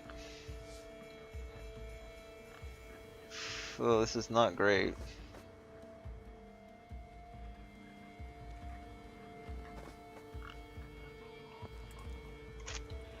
This is really bad.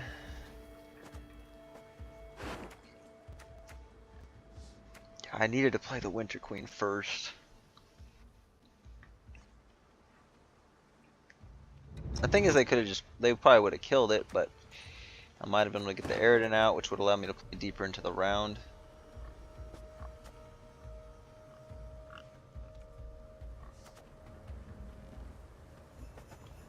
They're all so bad, though.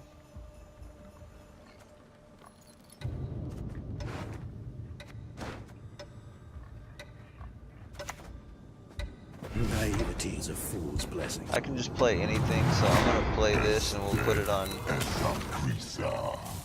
Dang it, I wanted it on melee row. Ah, we're losing points. For the daisy of the valley! At least we got the boost on self, so I don't know. Elren has shown us the way. Come on. Play your Verno. Do a couple spawns and play your Verno.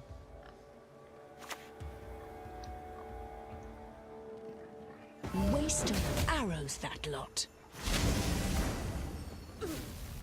Okay, I think we have enough that I'm willing to.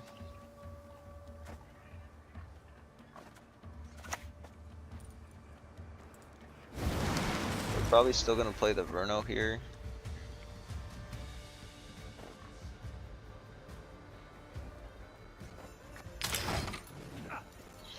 I mean, it really depends on whether the Winter Queen survives, whether we're gonna win this round. So, if Winter Queen survives, we probably just play Navigator, and then we're out.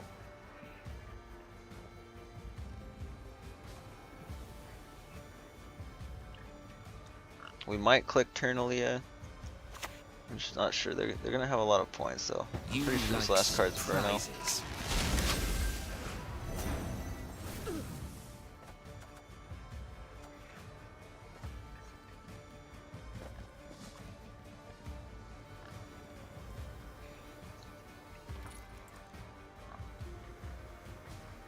Okay, we got dominance, so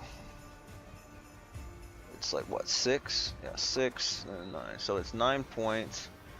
49. They're getting 2, 4, 6, 8, 10, 12, 13, 14, 15, 15 to 20, so they're about like at 78.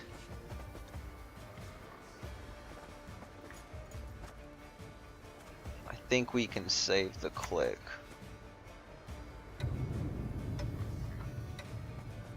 We know the mysteries Because of we can time and protect that space. with it, so All I of think we're them. solid.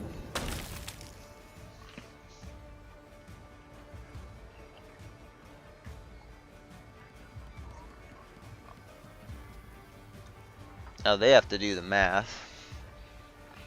I mean, the Winter Queen's not getting a whole lot of boost if we passed, but it is 8 points.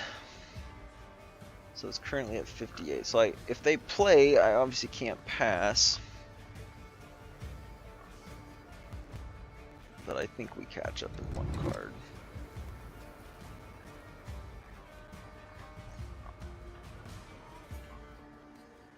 Had I clicked the Tyranny, I think we might have had better. Okay, here we go. So this gets 8, right? Yeah, at the end of your turn, if there's frost on both ends on some, I'm just making sure I've read this. Boost self by 2 for each turn of frost remaining on your opponent's side. Okay, yeah. So we get 8 points of boost. They're not getting boost. Just pass. Yeah. So we're good. We got pretty decent carryover with the Tyranny.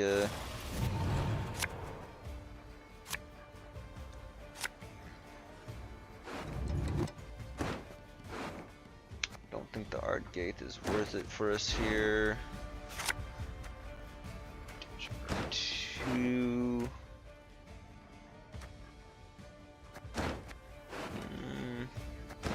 Not having the foglet in this round kind of sucks, but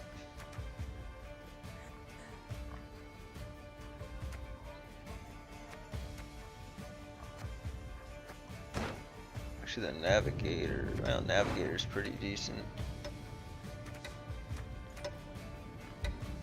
I think that's not too good right here. Okay, so 18. This deck usually doesn't play a tall punish.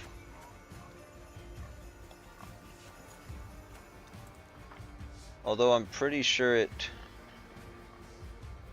started the turn. So we're gonna lose 6 next time. So I don't, yeah, I'm just gonna play it now. Defiled one.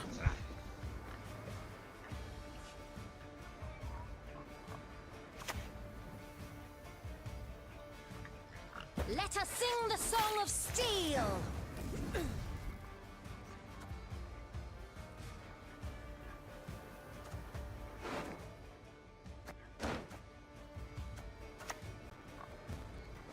Pitiful creatures.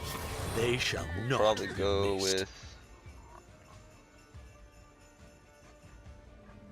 let's see, that's 5 and then 1 turn of frost. This is 2 and 2 turns. 2, 4, 6. This is 5, 6, 7. I think this is better.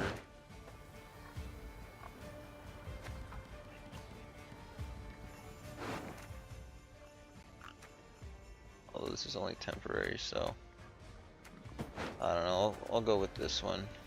Run, run. You'll not get far.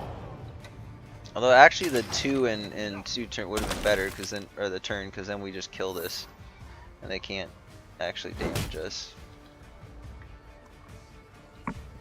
So it actually would play for like 8 points or more, because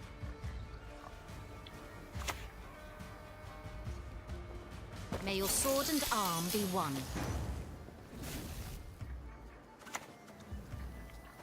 Death comes for you.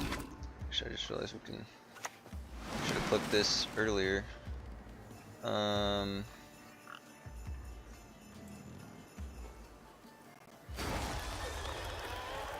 guess we just do 2 turns here. and then replay that.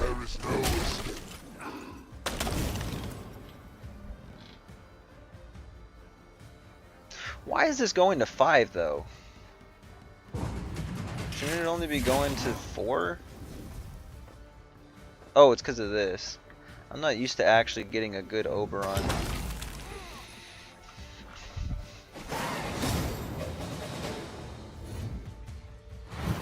Usually because I don't have a long enough round 3 for him to actually get value. Alright. Good game. There go both quests.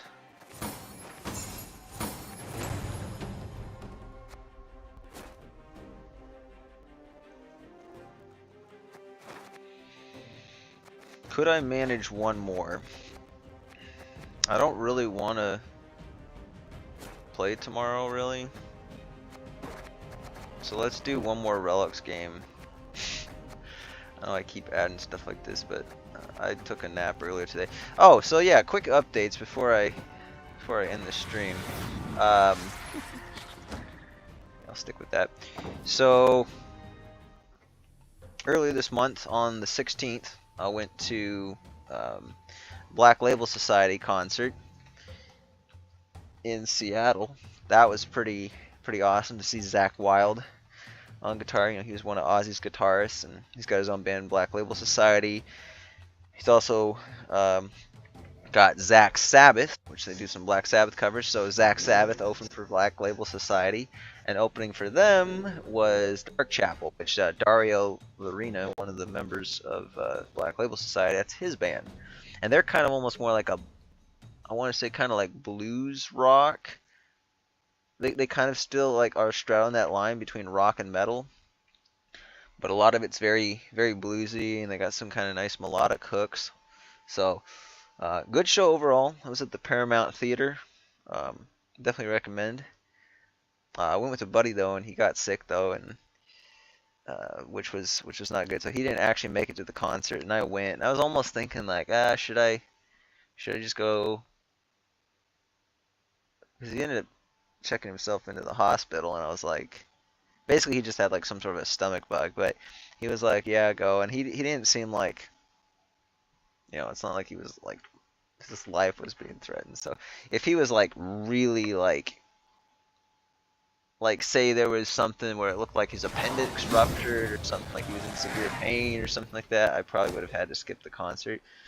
But anyway, nice, we got a free win. But yeah, it was a good show, and I don't know, I had some other reason to bring that up, but I guess in other news, my internet's been down recently, so that's another reason I didn't stream last week. I was going to, but I've had no internet since last Tuesday. The wrong sorceress. Well, except for the last few days, I've had it plugged directly into my modem, but my Wi-Fi's not working, my router's not working, so that's no good.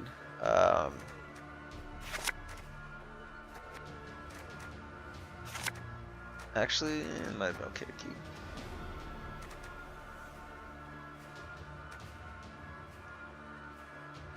This might be no. That's probably not worth it. What else?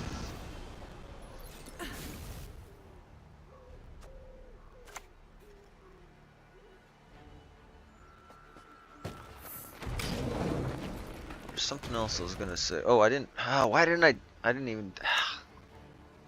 I didn't do that because of the griffin. Carefully. Okay, whatever. Let's just focus on the game.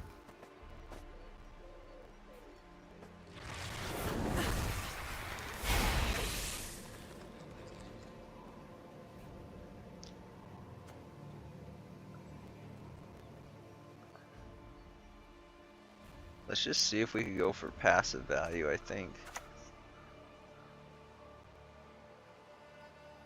I kind of like them to play deeper into the round, I suppose, but...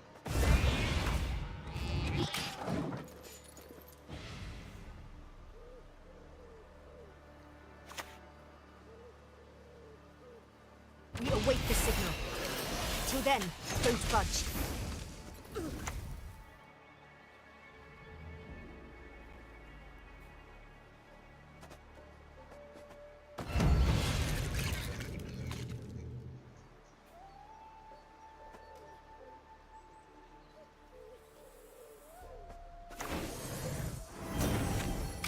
I'll just wait on clicking it. I mean, I don't think they have any removal, but theoretically they could. This is kind of where a pass would have been nice, though, to be fair. They're just going to heat wave that. Oh, we get a lot of free value off the Sir Scratch lot then.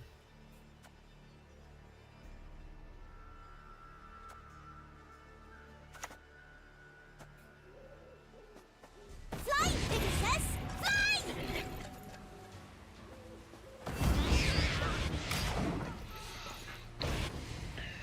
Okay. That might actually be a pass right there.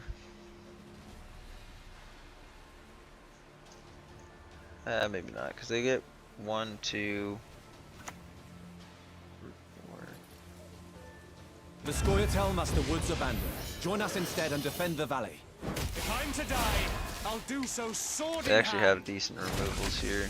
We will take back what was Okay, so it's stolen. not a pass for us. I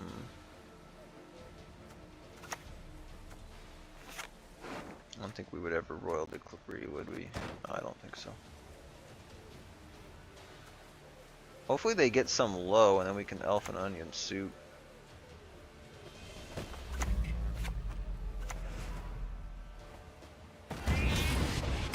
There's just no way they actually win the long round here. I mean, we got way too much value unless they can kill Sir Scratch. Elren has shown us the way.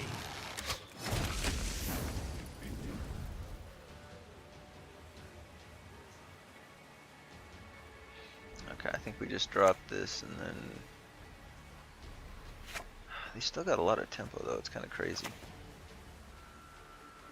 In this it's crucial not to lose your head.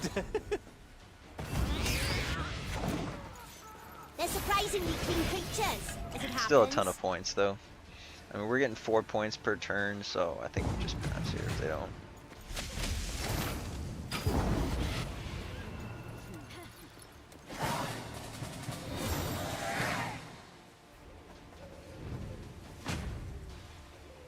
Is Elf and Onion gonna actually work here? If I get the, yeah, self-eaters, I think we can make it work.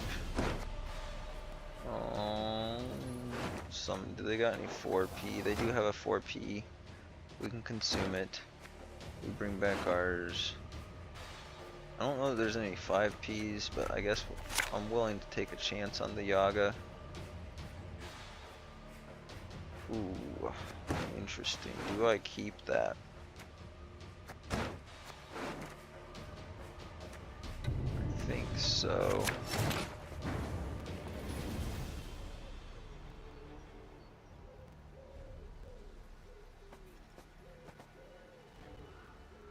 Am I more concerned with getting this up or getting the Fiends up?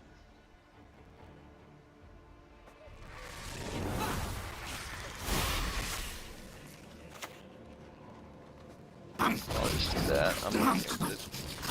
We probably are going to lose a point on the Fiend, but we also gain a point from this, so I think it works out the same either way. Okay, so they... Wait, Sir Scratchlot, huh? That is not the play, Mr. Opponent. Not the play at all.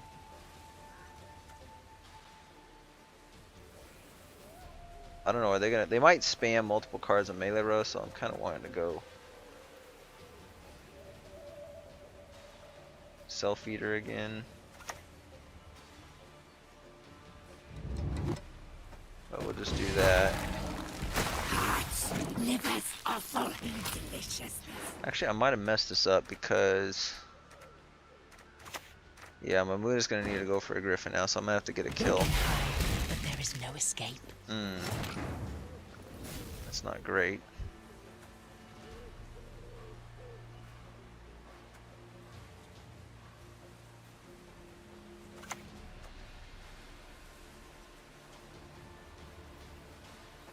They say you are what you eat.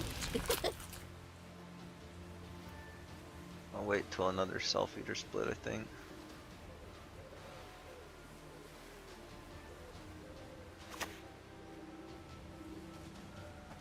In each of us dwells both chaos So and that was what, good and evil. Bountiful? Oh, they played that from hand, what the heck?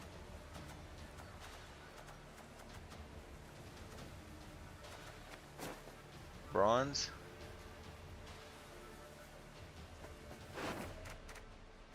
So yeah, they just did the waylay. They must be playing a simless. I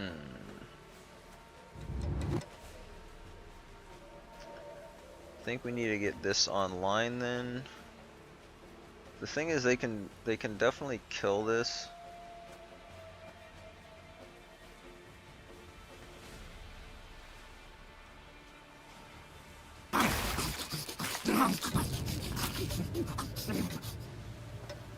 Let's just get this online. No doubt.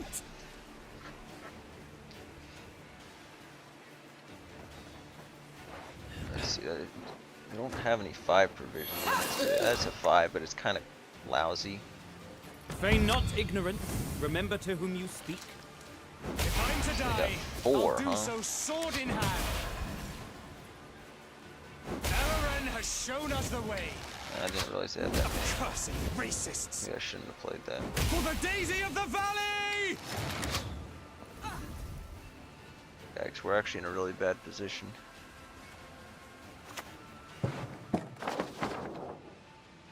Now let's see what we can do.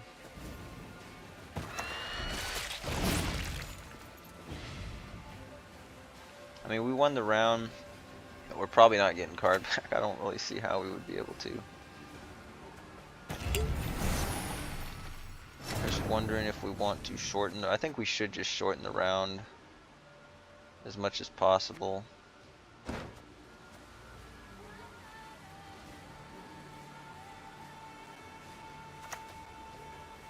Dude, that's actually...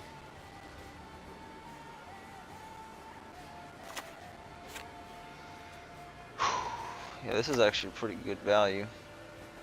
Let the fire burn bright on this summer night. Thing is, I can't do that again, but I don't think we get... I don't know, I could see maybe playing the Morbid. Or wait, Slaughter them to a man. they did get up, oh, okay, it's because of the spawn. So if I play Morbid, they might have... I think the chances are that they have Verno. 9 provisions, 8 or 7 provisions, so like 16, 26, it's 13.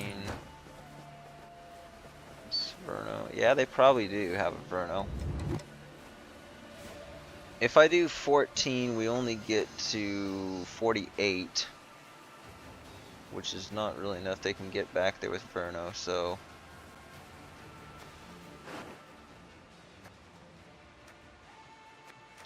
There's no chance we'll draw the Mamuna.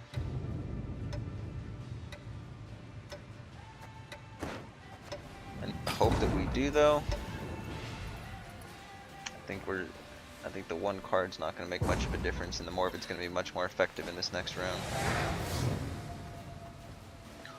So do they play Deception? If they play Deception Verno, we could be close. If they don't have both of those, though, I think we're in a pretty solid spot. We have to draw Mamuna, though.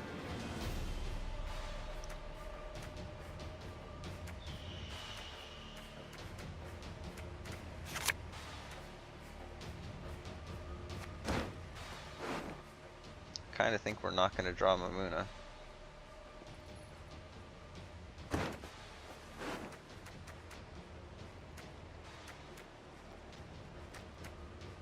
I think I'm gonna go for the risk because I literally think we're probably not gonna draw her.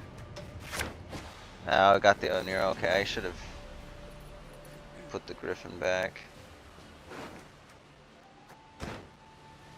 Well, I don't know if it actually makes much of a difference, because we're summoning this out, we're still consuming a 9, so we're losing 4 off of that, but we're gaining, what does this one say? Boost an allied unit by its power. So it still would have only been, that would have only been 4. So actually I think we're 1 point better doing it this way.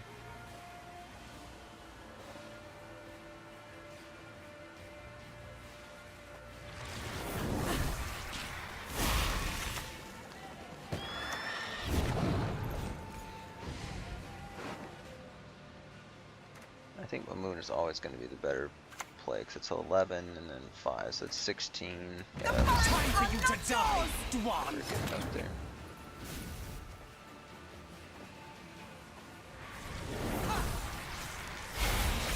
The Spore's just going to be crap, though.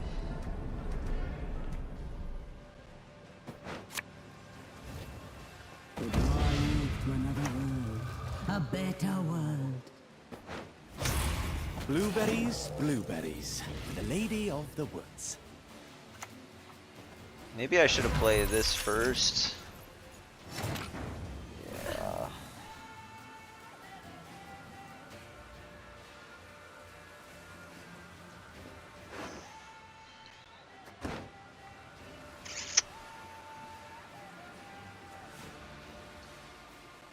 What are the chances that they have a boost?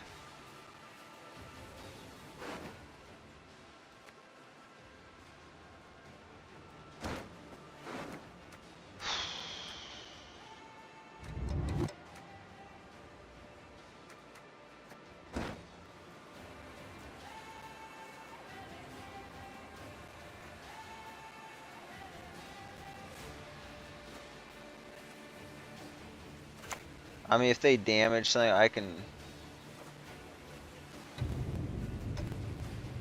Yeah, I can just play this to reset something on my side, so I think we'll sacrifice 1 point there.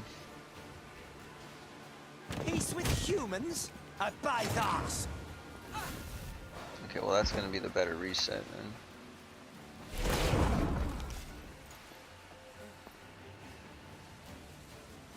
Cursed racists! Still would have been better off playing the other one. Okay, they win. Barely.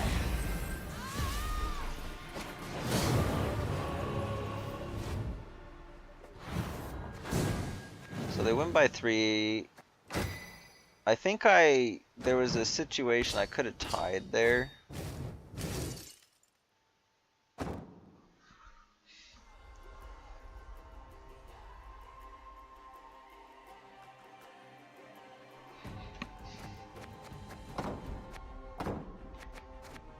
I think if I would have played the Morvid, well, honestly, just the hand was bad. Like,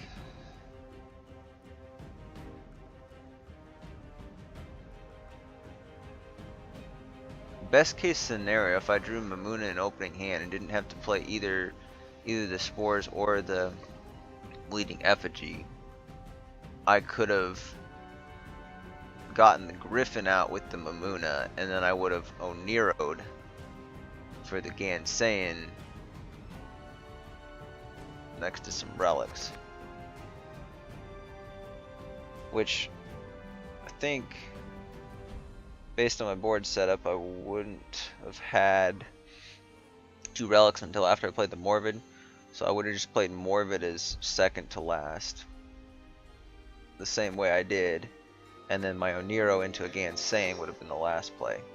So we win if we had that, because the Spores only played for 4, and so we could have got with the Gansein. So we would have gotten 4 more on the summon with the Mamuna, and we would have gotten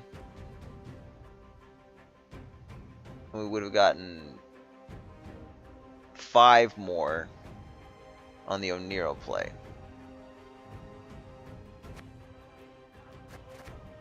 So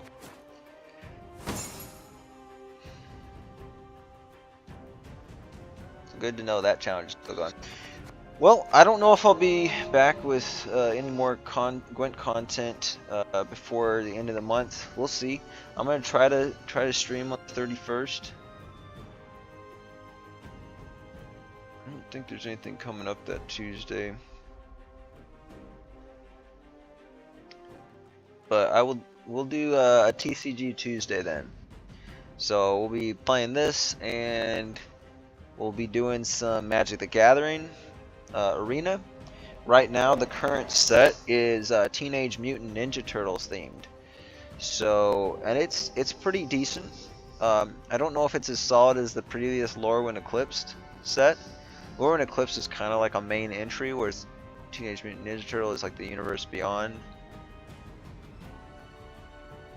one, but it's good for like 40 something days, and I've done only one quick draft so far for it. I prefer to, so far in the earlier stages, I preferred to wait till quick draft, because I just wish they would do quick draft first and then do actual draft. Like, because I want to play the set as soon as it comes out, but I don't want to have to just go in against, or like without knowing the cards. I prefer to like look through quick draft and be able to see what all the cards are, because otherwise I feel like you have to like watch a bunch of YouTube videos or just spend like hours looking through all the cards and kind of analyze, maybe not hours, but you got to spend like probably at least a good hour looking through all the cards in the set and kind of seeing what there is. And if you've played the game a long time, you can kind of like spot like the combos a little bit easier and what might be strong and not strong. But me being a still pretty inexperienced Magic player, it's I need to actually see games play out. So I did more research this time. Like previously when I did Lorwyn Eclipse, I just kind of went into the draft looking at the cards for almost the first time, and that worked out okay. But I did have my friend Andrew. I did have him kind of give me, and he's mythic rank in draft, or at least he has been. So he's a good player. He's very good. And so he kind of gave me tips and tricks for what to draft. And I would say there wasn't too much of a disagreement. There was a couple things that I drafted and I was able to make an argument. He was like, oh yeah, go and do that one. And a couple of those cards did make the deck, and to pretty good success. But there was, a number of things too where I'd make an argument, and then he would be like, well, no, this is maybe not so good for this reason. I'm like, yeah, okay, that sounds good. So his expertise was definitely valuable, and I guess it just, as from a gameplay perspective, there's a couple things where I was about to do. Now I was kind of, to be fair, I was like distracted on a couple plays, but he was able. There's a couple, maybe one or two plays that I was going to do that I would have done normally, and he was like either no, don't attack here, or it might have had to do with how I was like the mana, like how I was spending my mana, like what cards I was playing when. And there was a couple things where I was like, oh yeah, I didn't consider that. And so I think taking that into mind and also watching some other videos, I think it's made me a little bit better player, where I will play the cards sometimes in a different order than I otherwise would have. And I think overall just my game sense has gotten better. So I know, like, is it better just to play and use all my mana to get the more powerful play out there, or are there some cards that I need to save and I should, like if it's an instant, but like let's say it's an instant but not a removal spell. Actually, some of you guys might not even know anything about this, so I probably shouldn't be talking about this here, but basically instants you can play at any time. It doesn't have to be on your turn. You still have to have the mana to cast it, but I'll play an, like say it's not a removal spell, I'll play in, like there are some where you might want to play it on your opponent's turn, just to kind of see what they do. And then there's other cards where you got to keep in mind, like there might be a card that's more efficient for mana later, but like if it's a card that's like an important piece of your deck, like it's kind of one of your win cons, but it's prone to easy removal, and your opponent still has a lot of cards in hand, and you suspect they have removal, like especially if they're playing a deck, like say that has red in it, which is like known for removal spells, you might want to hold off on that for a second, even if it's like most efficient. You might want to like only play like a couple mana, and you might even lose out on playing all your mana for that turn or during your opponent's turn. But like if you only have the one card in your deck and it's part of the win con, you probably need to hold off on it. And there's some examples of that where like there's some like a perfect example of that is like the Kithkin card. This wasn't until like later. My best deck was Kithkin. I went 6-3 with it. I've not gotten a 7 wins and like won the whole draft without the 3 losses yet. Although I almost on the TMNT, my first draft was a black-green deck, which is not the highest win rate in this set. In fact, it's pretty low. It might be the lowest color combo in the whole TMNT set, but I you know, kind of saw the cards. I'm like, I think I can do pretty good with this, and I did. And I was so close. There was the 3 games that I lost. It came down to literally one move that lost me the game, and the first one was the most excruciating because my own card killed me, and there was nothing I could do about it. And in all 3 of those, if I had survived the turn that I died, I would have won, like guaranteed won the next turn. So it literally